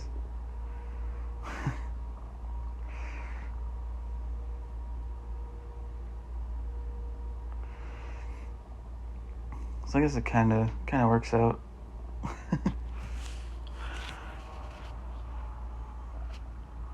Because like in the comics, his back was like shattered. It was crazy.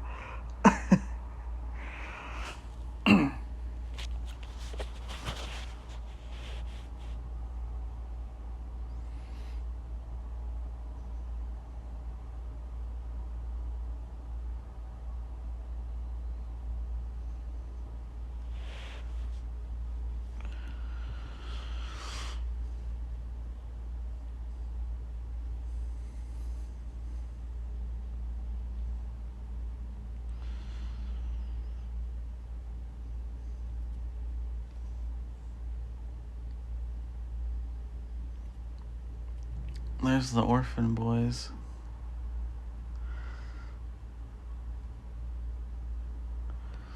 And Bruce working out.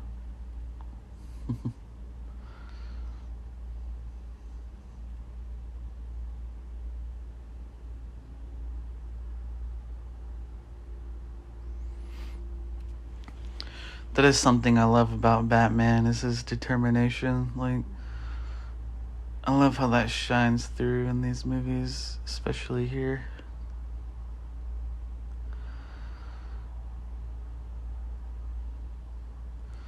That's definitely a common superhero trait.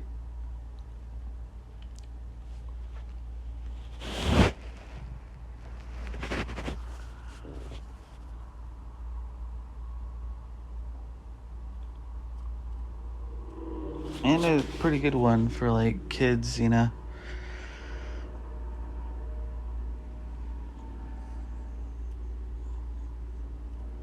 And that's where he first fails the jump. And he's looking like, yeah, you shouldn't have tried that, dum-dum.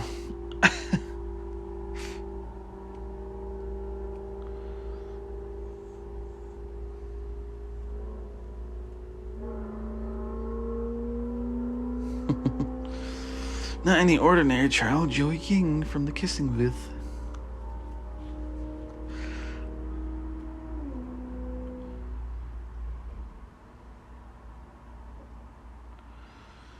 I mean, I think that's supposed to be Talia, but I'm not, I guess, 100% sure.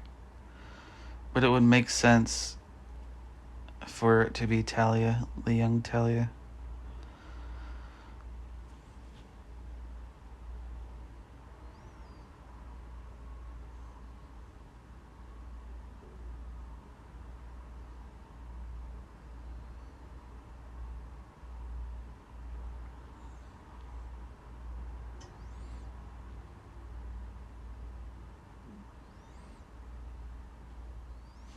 The actress is also in a bunch of like Wattpad movies too.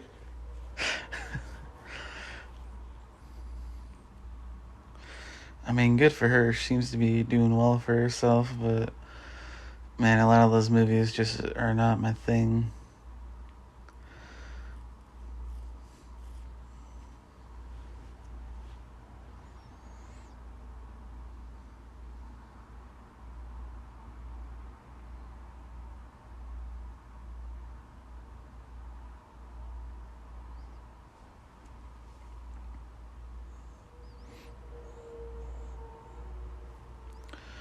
Now they're setting up some kind of plan.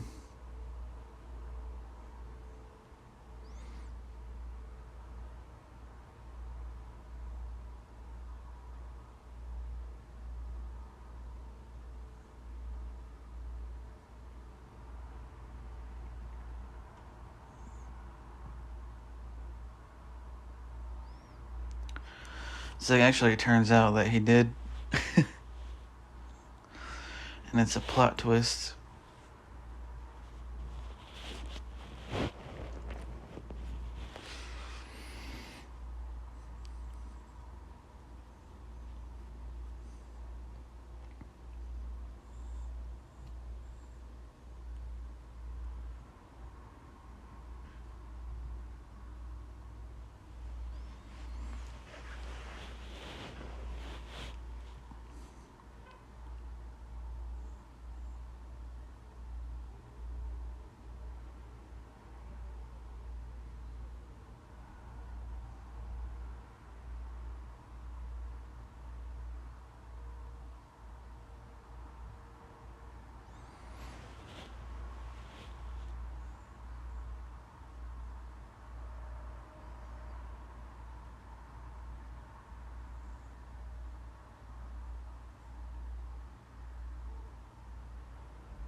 Oh yeah, so they're already setting up the timer for the bomb.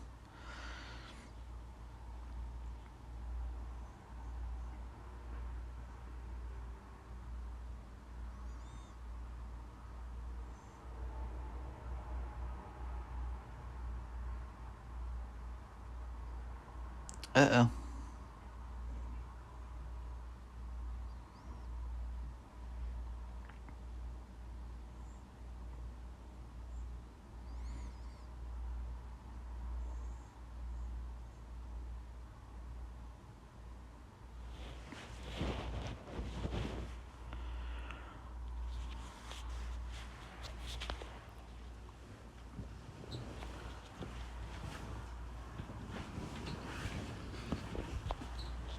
Just breaks his neck with his leg. That's crazy work.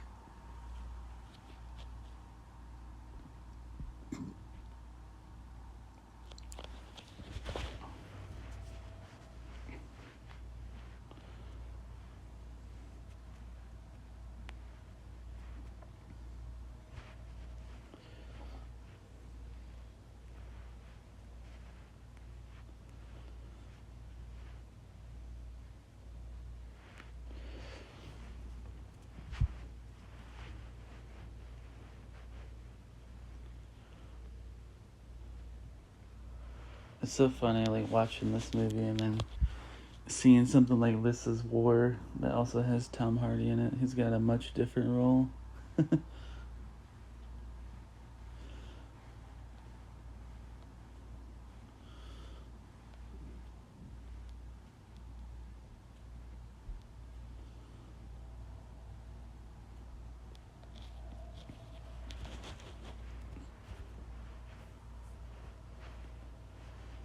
You know, I also did like the Terminator Salvation movie with Christian Bale.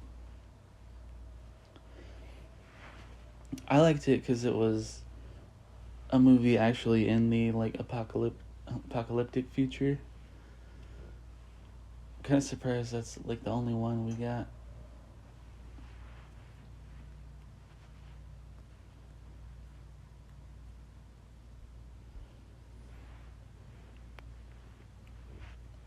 And I do like American Psycho.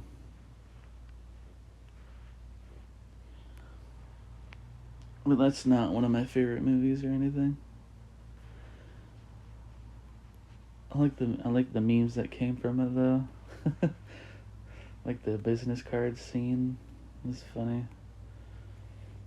And Ice Nine Kills has a great song based on that movie called Hip to Be Scared.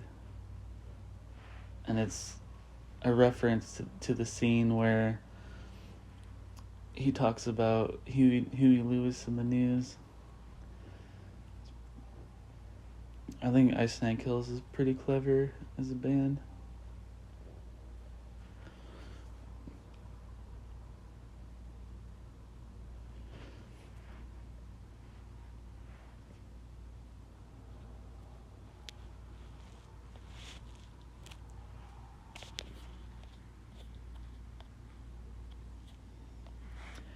I've never seen the sequel to American Psycho, but apparently it's supposed to be terrible. It's got Mila Kunis in it. Mila Kunis.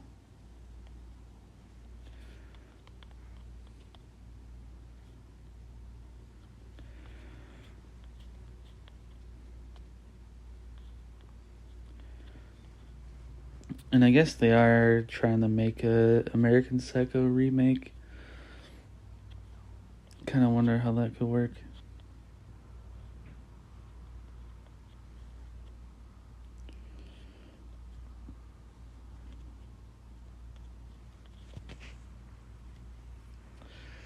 Oh yeah, duh, he's also in Gore in Thor: Love and Thunder, that's right. Which, I actually really like him in that movie.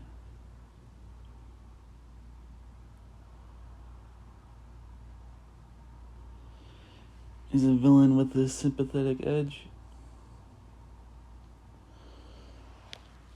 Yep, there's his success and leaving the pit and the people cheering him on and everything. And I love how the music swells too in this scene. It's so good. That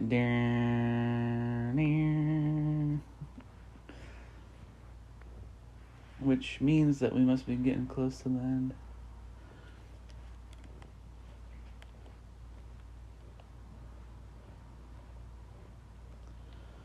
And it's got like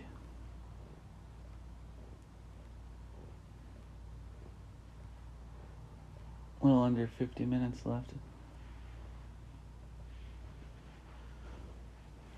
And there's Jonathan Crane.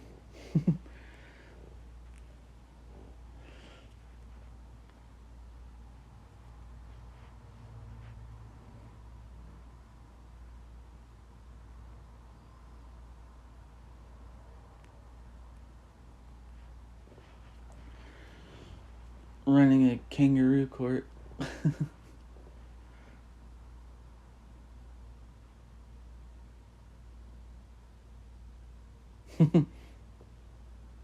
To the man in the cold sweat. All the guys in the Fast and the Furious movies. Hector.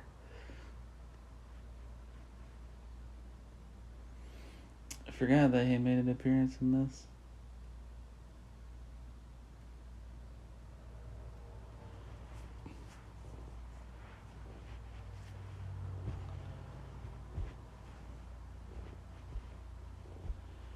I like how those movies have like brought a lot of the people back.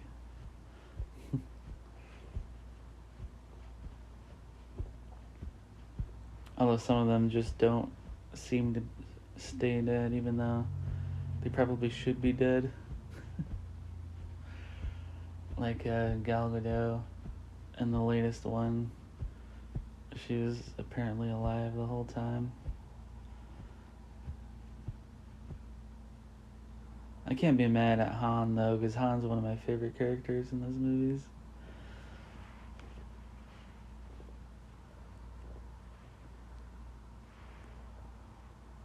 It's definitely my favorite part of Tokyo Drift.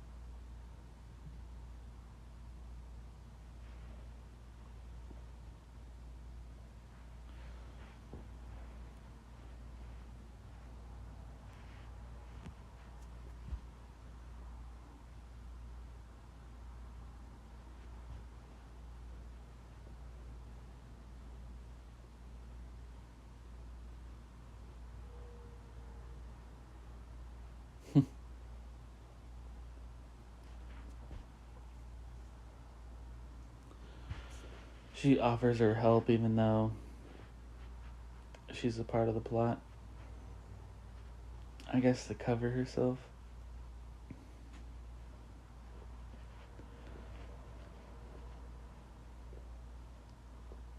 I do like this scene where she saves the kid. It's definitely more of an anti-hero in this movie. I like that. She was just a villain, really, in Batman Returns.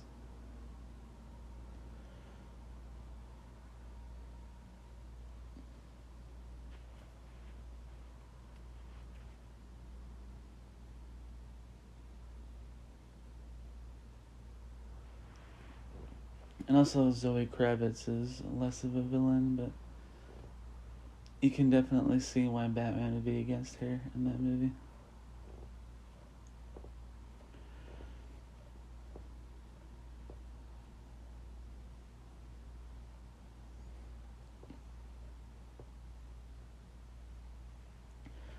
Kind of wonder what kind of villain they're going to use in Batman Part 2. Like, if it's going to be the Joker or someone else. I think I kind of want it to be the Court of Owls. I think that'd be awesome.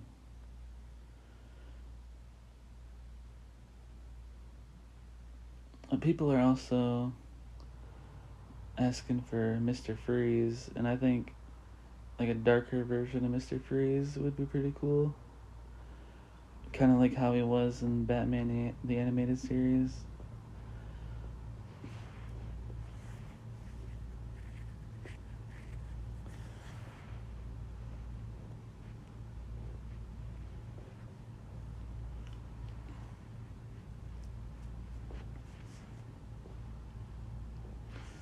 Have you seen Absolute Batman's Mr. Freeze? By the way, he's like a cryptid. It's crazy looking. Their Bane is absolutely massive too.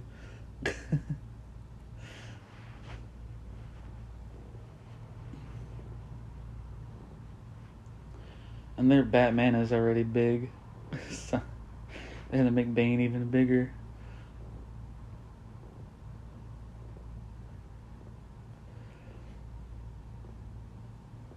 I'd like to read those comics at some point. They kind of seem like the DC version of the Ultimate Comics.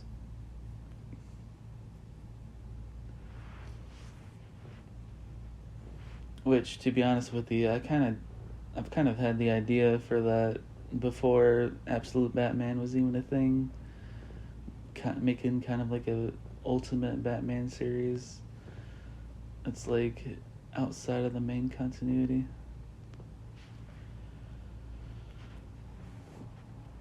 But I'm kind of re-rolling that idea into something else.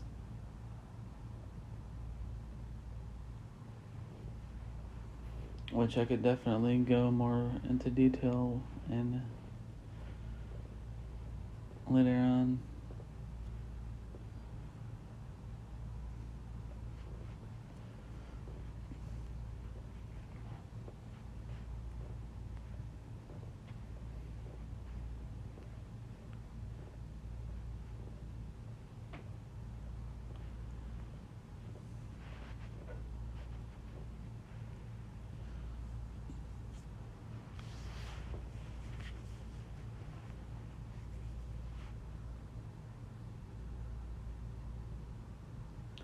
There's the old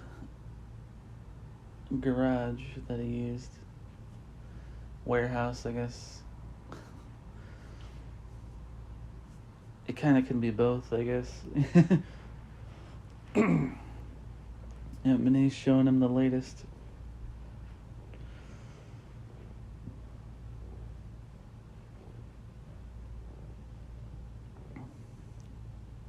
And that's also got a bat suit, which is cool.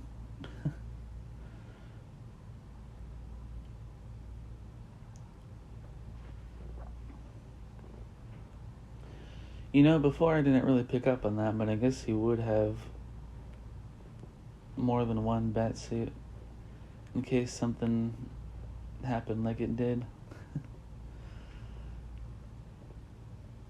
Because this is definitely a separate one than the one that was in the Batcave.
There he is.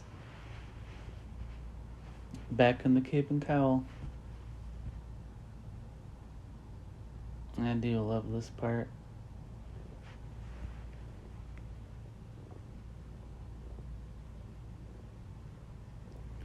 The giant flaming bat symbol, that's so cool.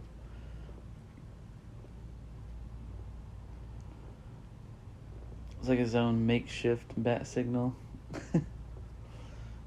It's more of a beacon in this scenario.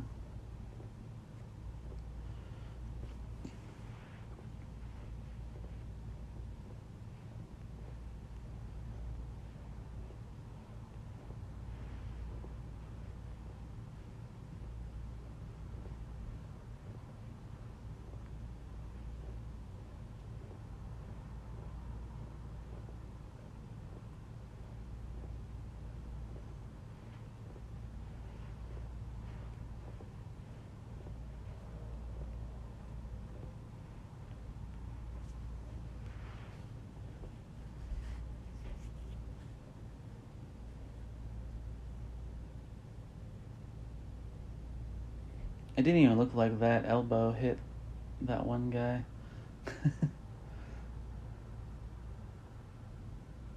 It's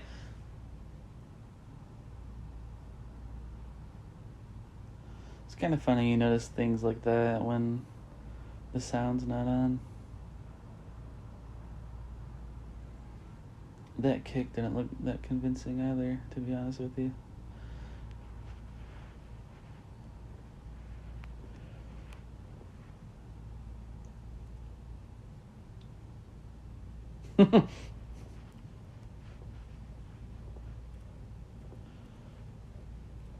He's like, as a matter of fact, I do.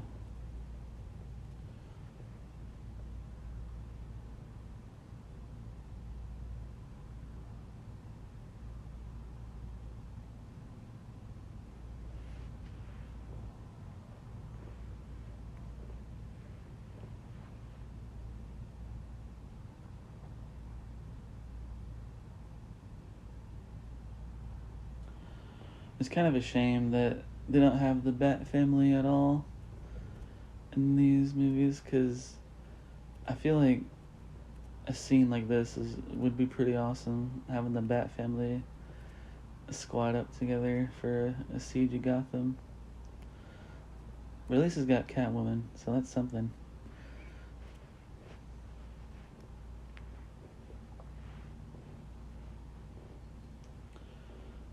She conveniently has to take the Bat bike because her body arches up in a suggestive way when she rides it.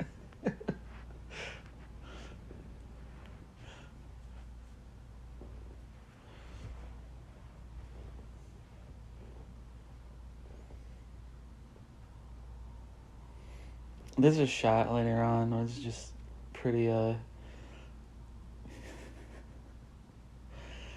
it's pretty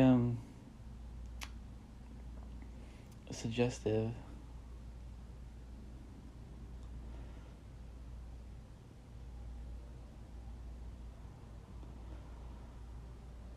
Egregious.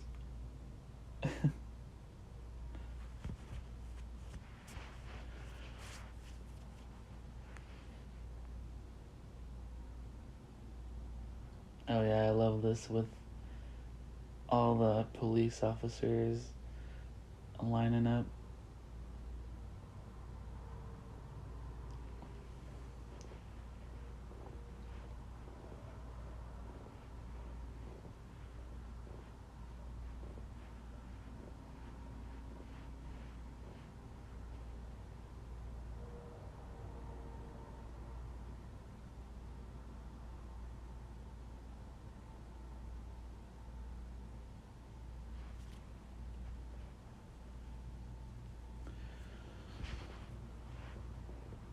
There's that one guy that popped up throughout the movie, but he doesn't really have that many lines.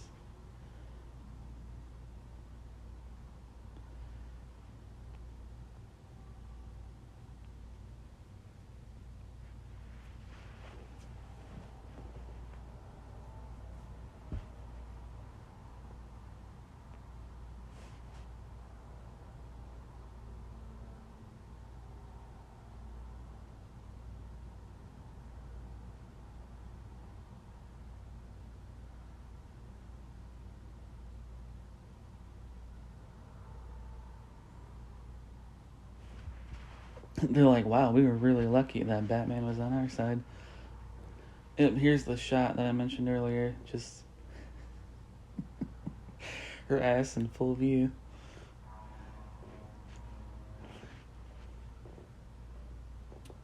Which probably didn't need to be in there, but you know what? I'll take it. Anne Hathaway's hot. I know I definitely appreciate it as a burgeoning teenager. Speaking of Anne Hathaway being hot, Havoc, if you've seen that, if you know, you know.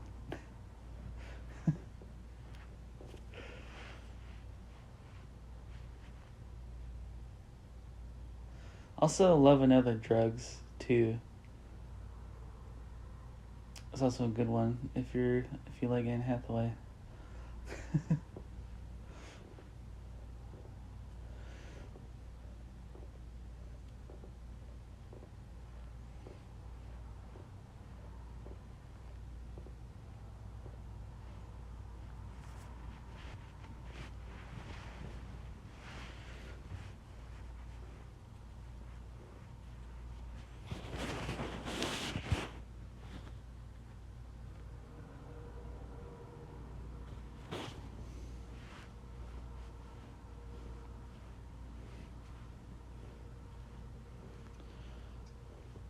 Yeah, they thought the bomb was gonna be in there.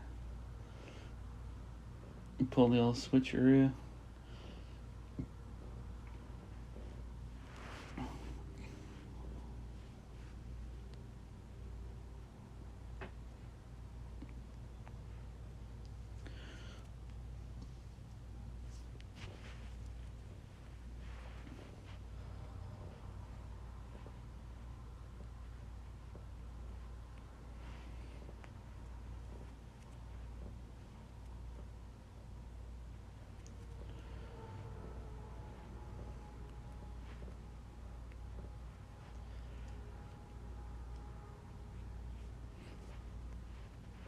And there's their rematch going on.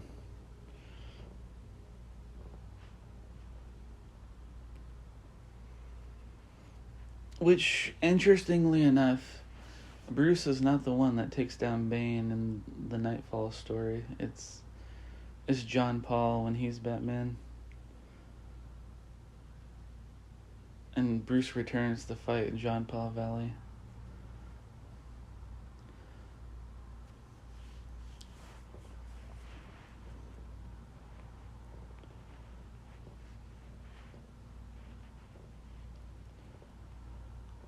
Yeah, there's his mask hissing. He's like, oh no, I need that to breathe.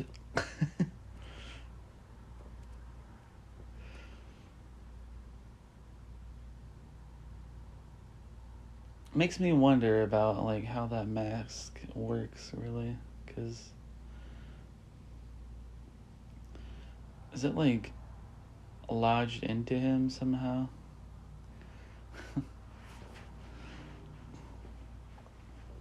Connected to his lungs or something like that? Who knows?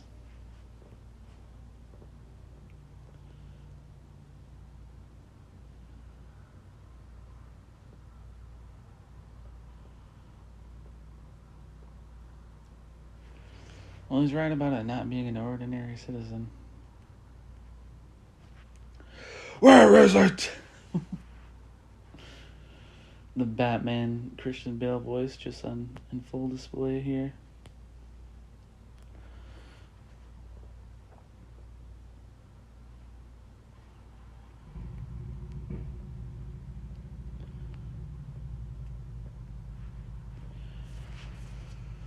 Where's the trigger?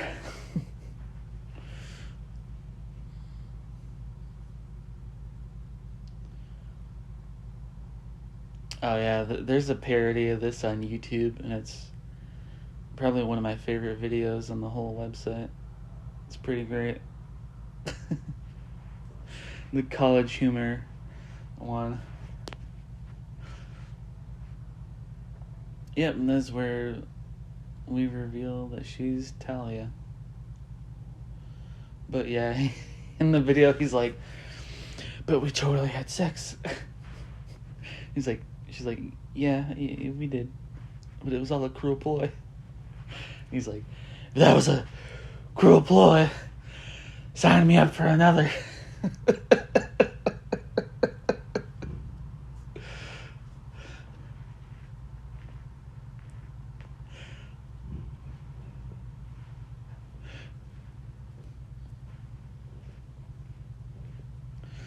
Oh yeah, flashback. Okay, so yeah, that was her. Sometimes when you go a while without watching these movies, you kind of forget some details. Yeah, and that's Raish. No, that's actually Bane. Because I'm like, wait, that's Tom Hardy's face. That's Bane.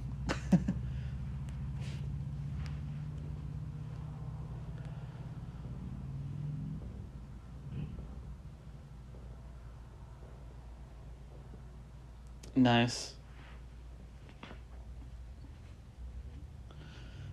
He just came back with a Raish and killed a lot of people.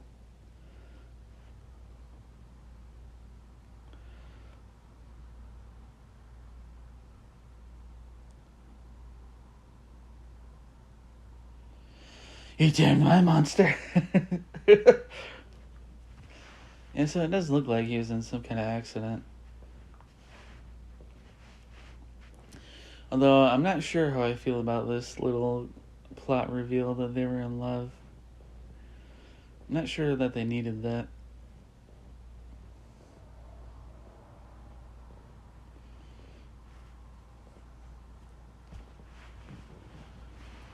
Because in the comics, it's usually like Batman that Talia has kind of a shaky romance with, which is how we get Damien.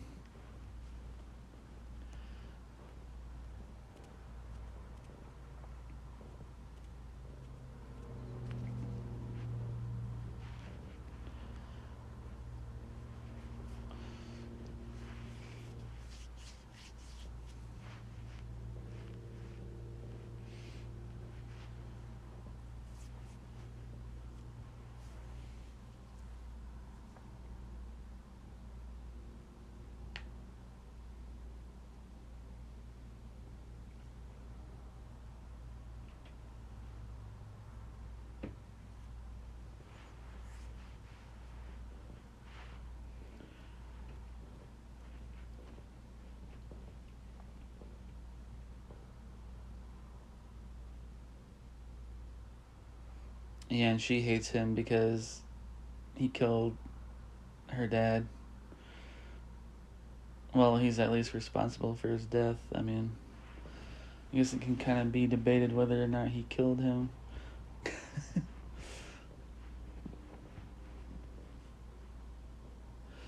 Which I'm kind of on the side of that he didn't kill him technically. But you know.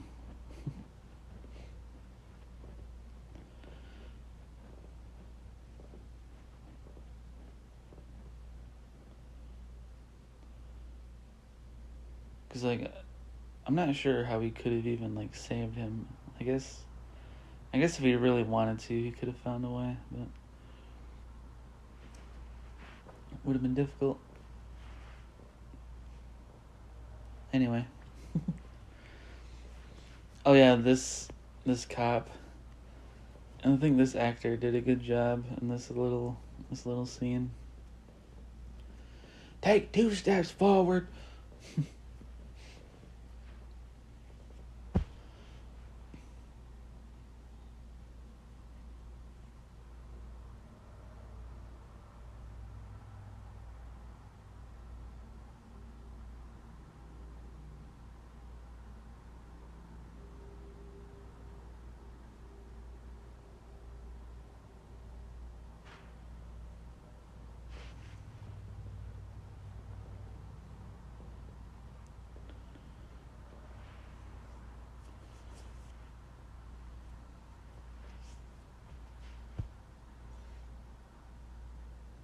They kind of came up with this plot together is how that reads to me. Like, she may have been the one to come up with a revenge plot, but then you got Bane using Harvey's death and stuff.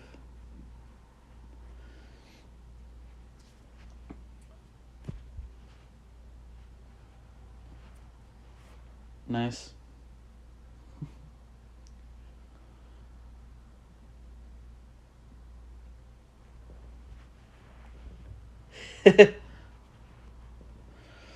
Well, that's because your parents weren't gunned down.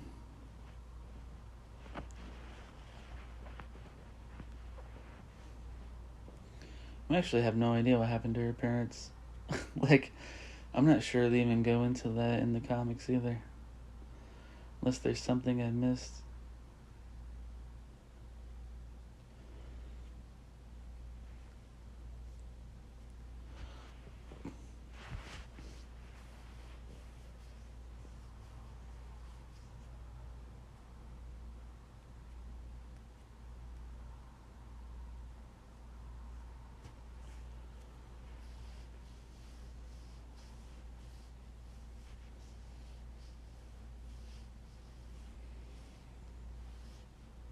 But yeah, Heath Ledger was supposed to originally appear in this movie before he passed away.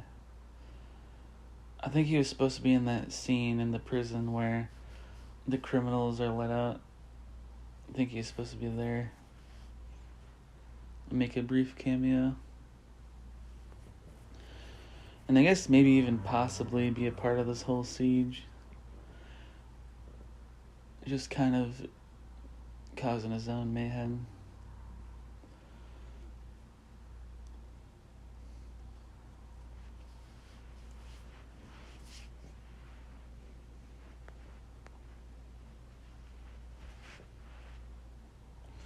Getting to the 10-minute mark of the bomb.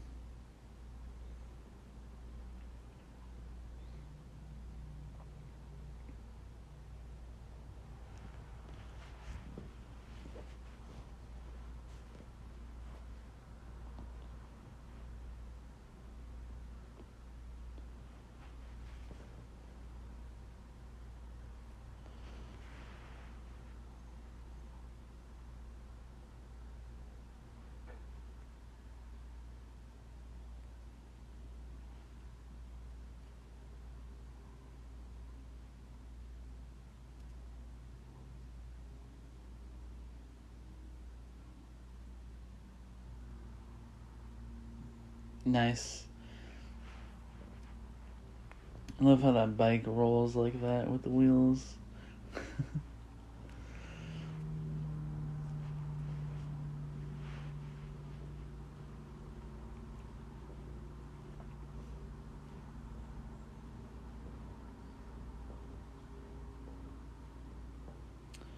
Dang, now it's already almost 5 minutes. That was fast.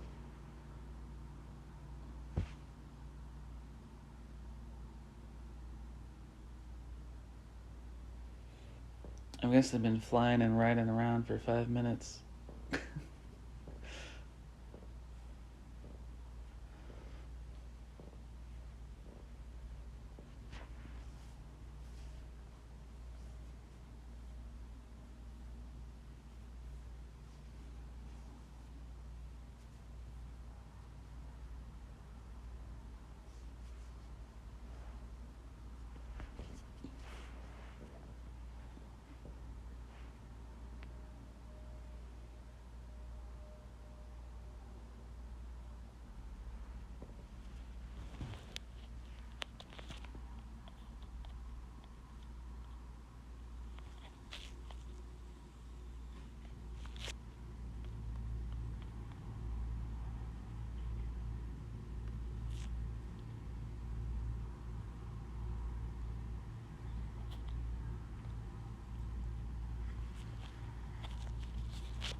Uh-oh.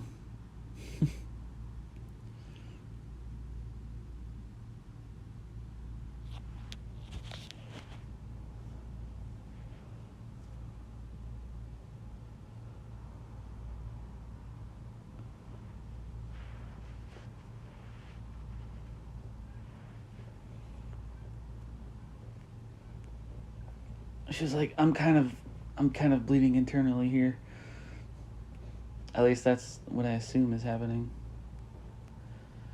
Because she doesn't look that messed up from that crash. It's got to be some kind of internal bleeding. Maybe a rib punctured a lung or something. I don't know. A rib just stabbed her liver.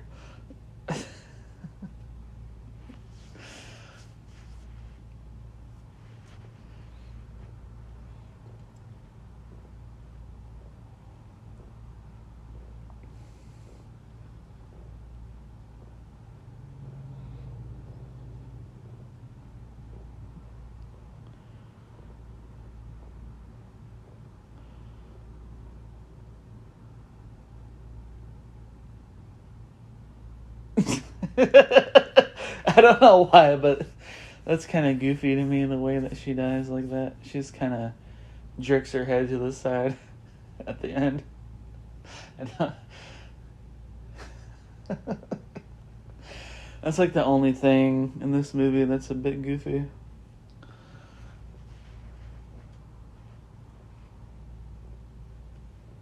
And they kissed.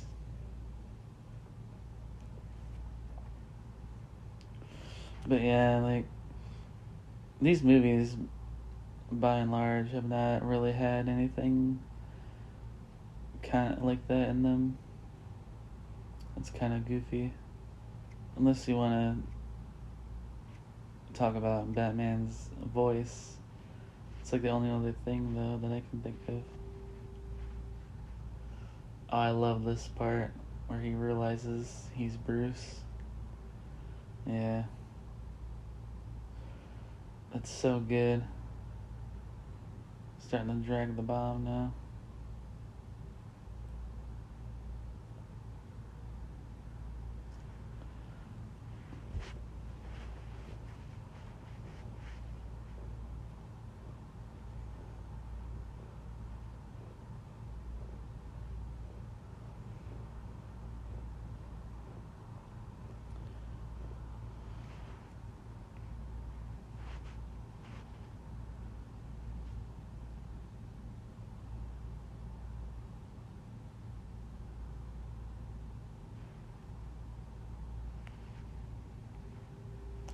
Man, that's sad. Blake thinking that they're all gonna die in that moment. Until one of the kids is like, no, that's Batman.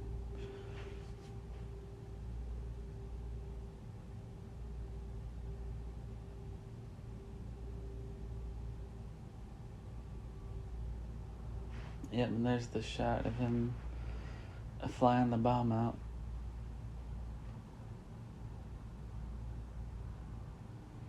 Just into the ocean.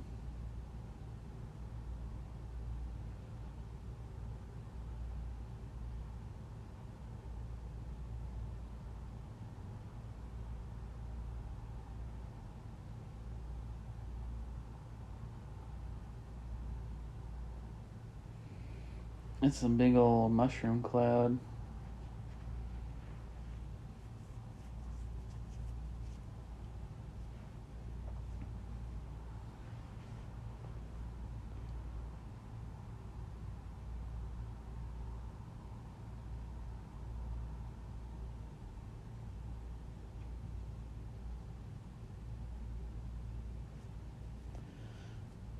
That part kind of, I feel like, doesn't hold up as well upon rewatch, but the first viewing definitely is like, okay, did they actually kill him off?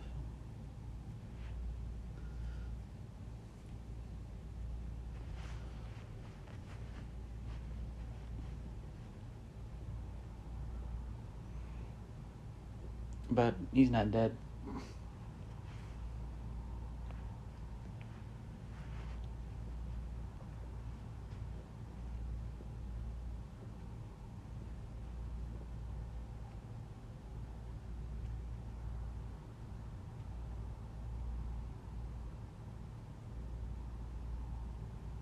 And he's saying a little prayer. That's nice. A little private funeral. A funeral in quotations. Yeah, and I love Michael Caine here.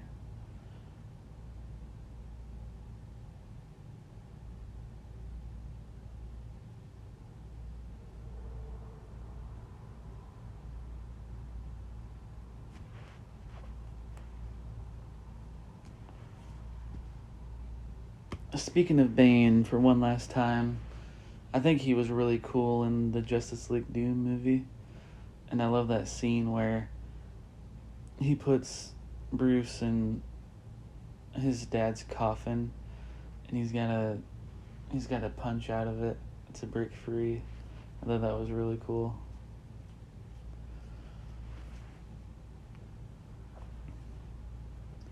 Yep, there's the Batman statue.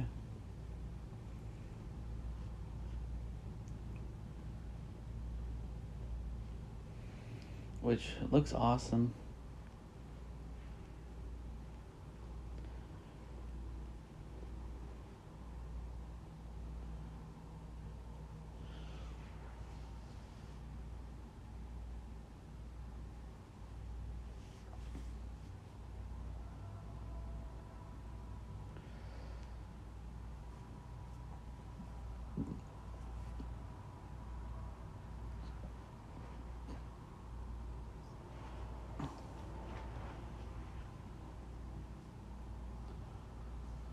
Oh, the mansion becomes the home for the children. Oh yeah.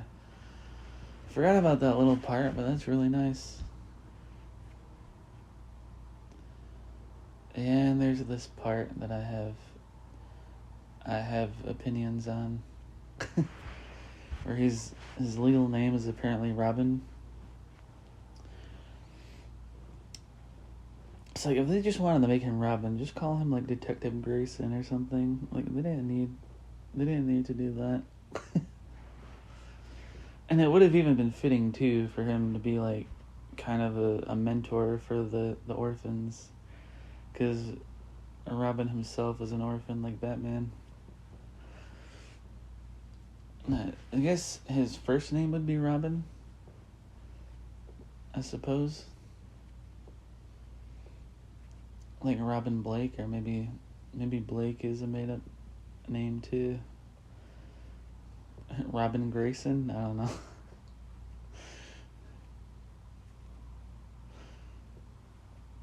So I don't call him Dick.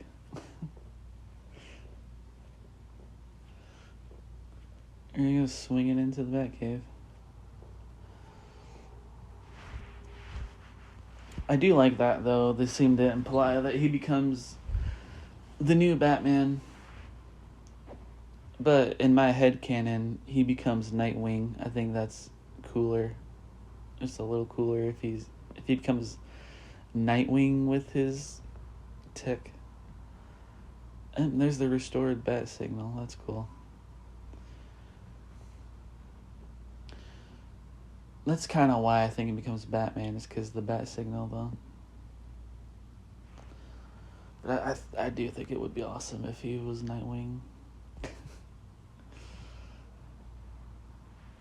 Yep, and there's his fantasy come to life.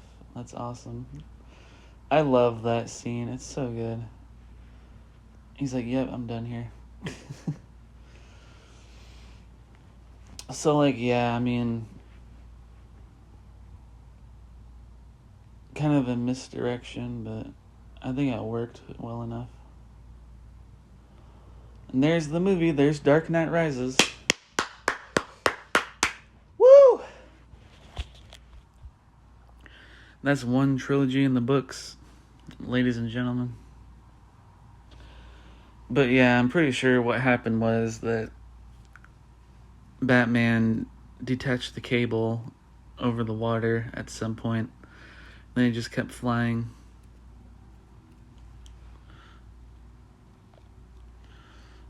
That's at least the simplest explanation that I can come up with.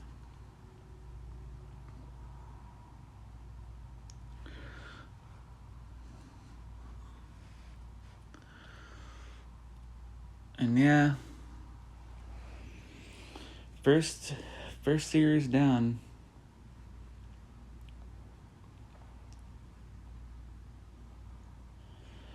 Feels pretty good.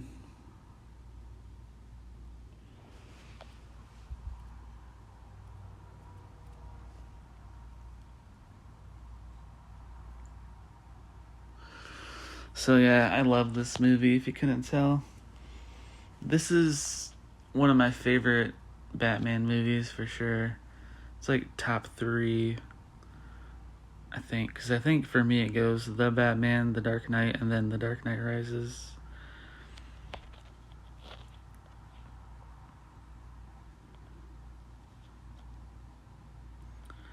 And Dark Knight Rises is actually like number 11 on my list of favorite movies. So it's pretty high up there for me.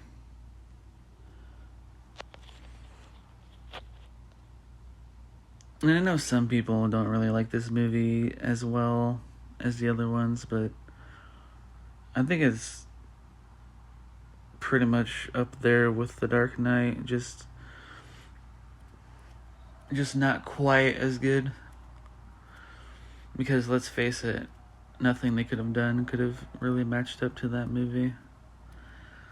But I think this was a hell of a good of attempt to do that.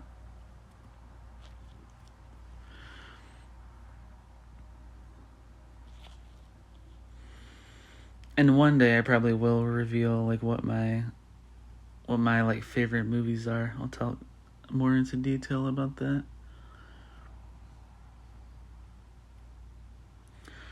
But there are a lot of comic book movies and among my tippy top favorites, but there's a few exceptions here and there.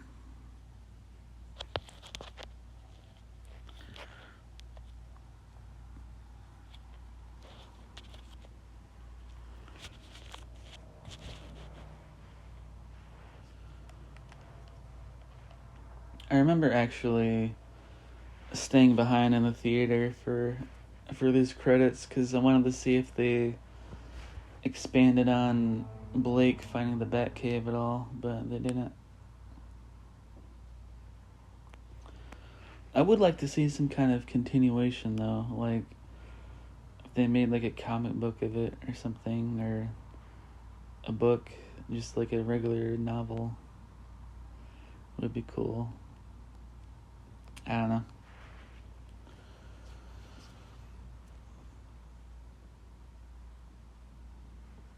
I feel like there's a little bit more story that they could get out of this if they wanted to. Maybe that's where you have Batgirl.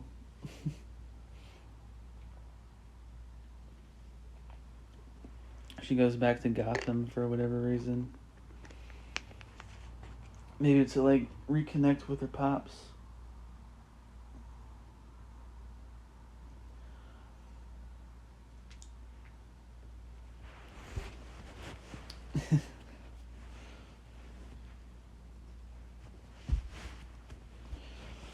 Definitely got some ideas for like DC stuff too for the DCU. So what I'm saying is, James Gunn, call me in my dreams. Make you some money. Some of my ideas.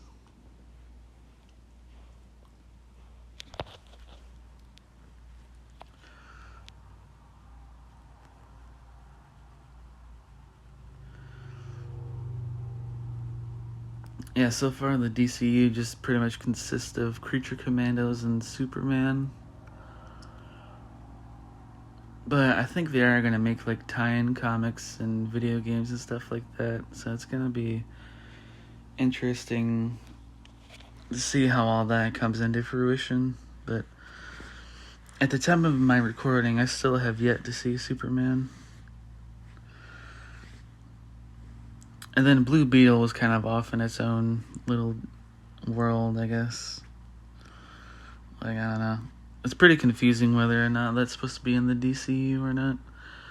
But it's definitely not DCEU, because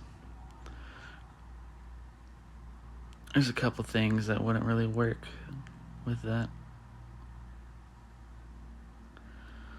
But yeah, kind of view that movie as kind of like one of those Marvel movies from the 2000s. I think is probably the best approach until they confirm otherwise. But Blue Beetle is coming back for the DCU, so that's what makes it a little bit confusing. Happy that he's coming back though, because he was really good.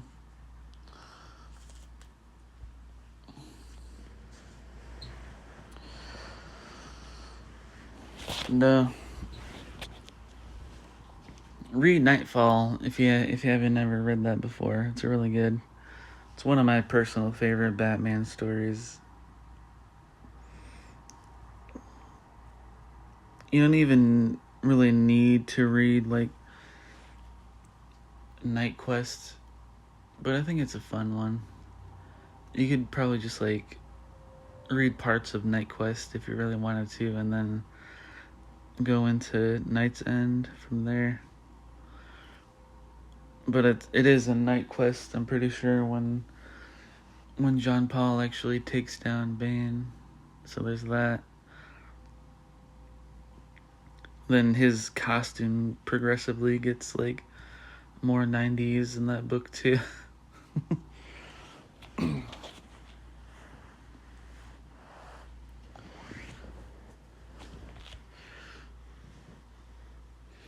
I've noticed that all these movies have like the title card like right at the end too, the credits. Well, there's that. So have a good night, have a good day. Hope to see you again soon.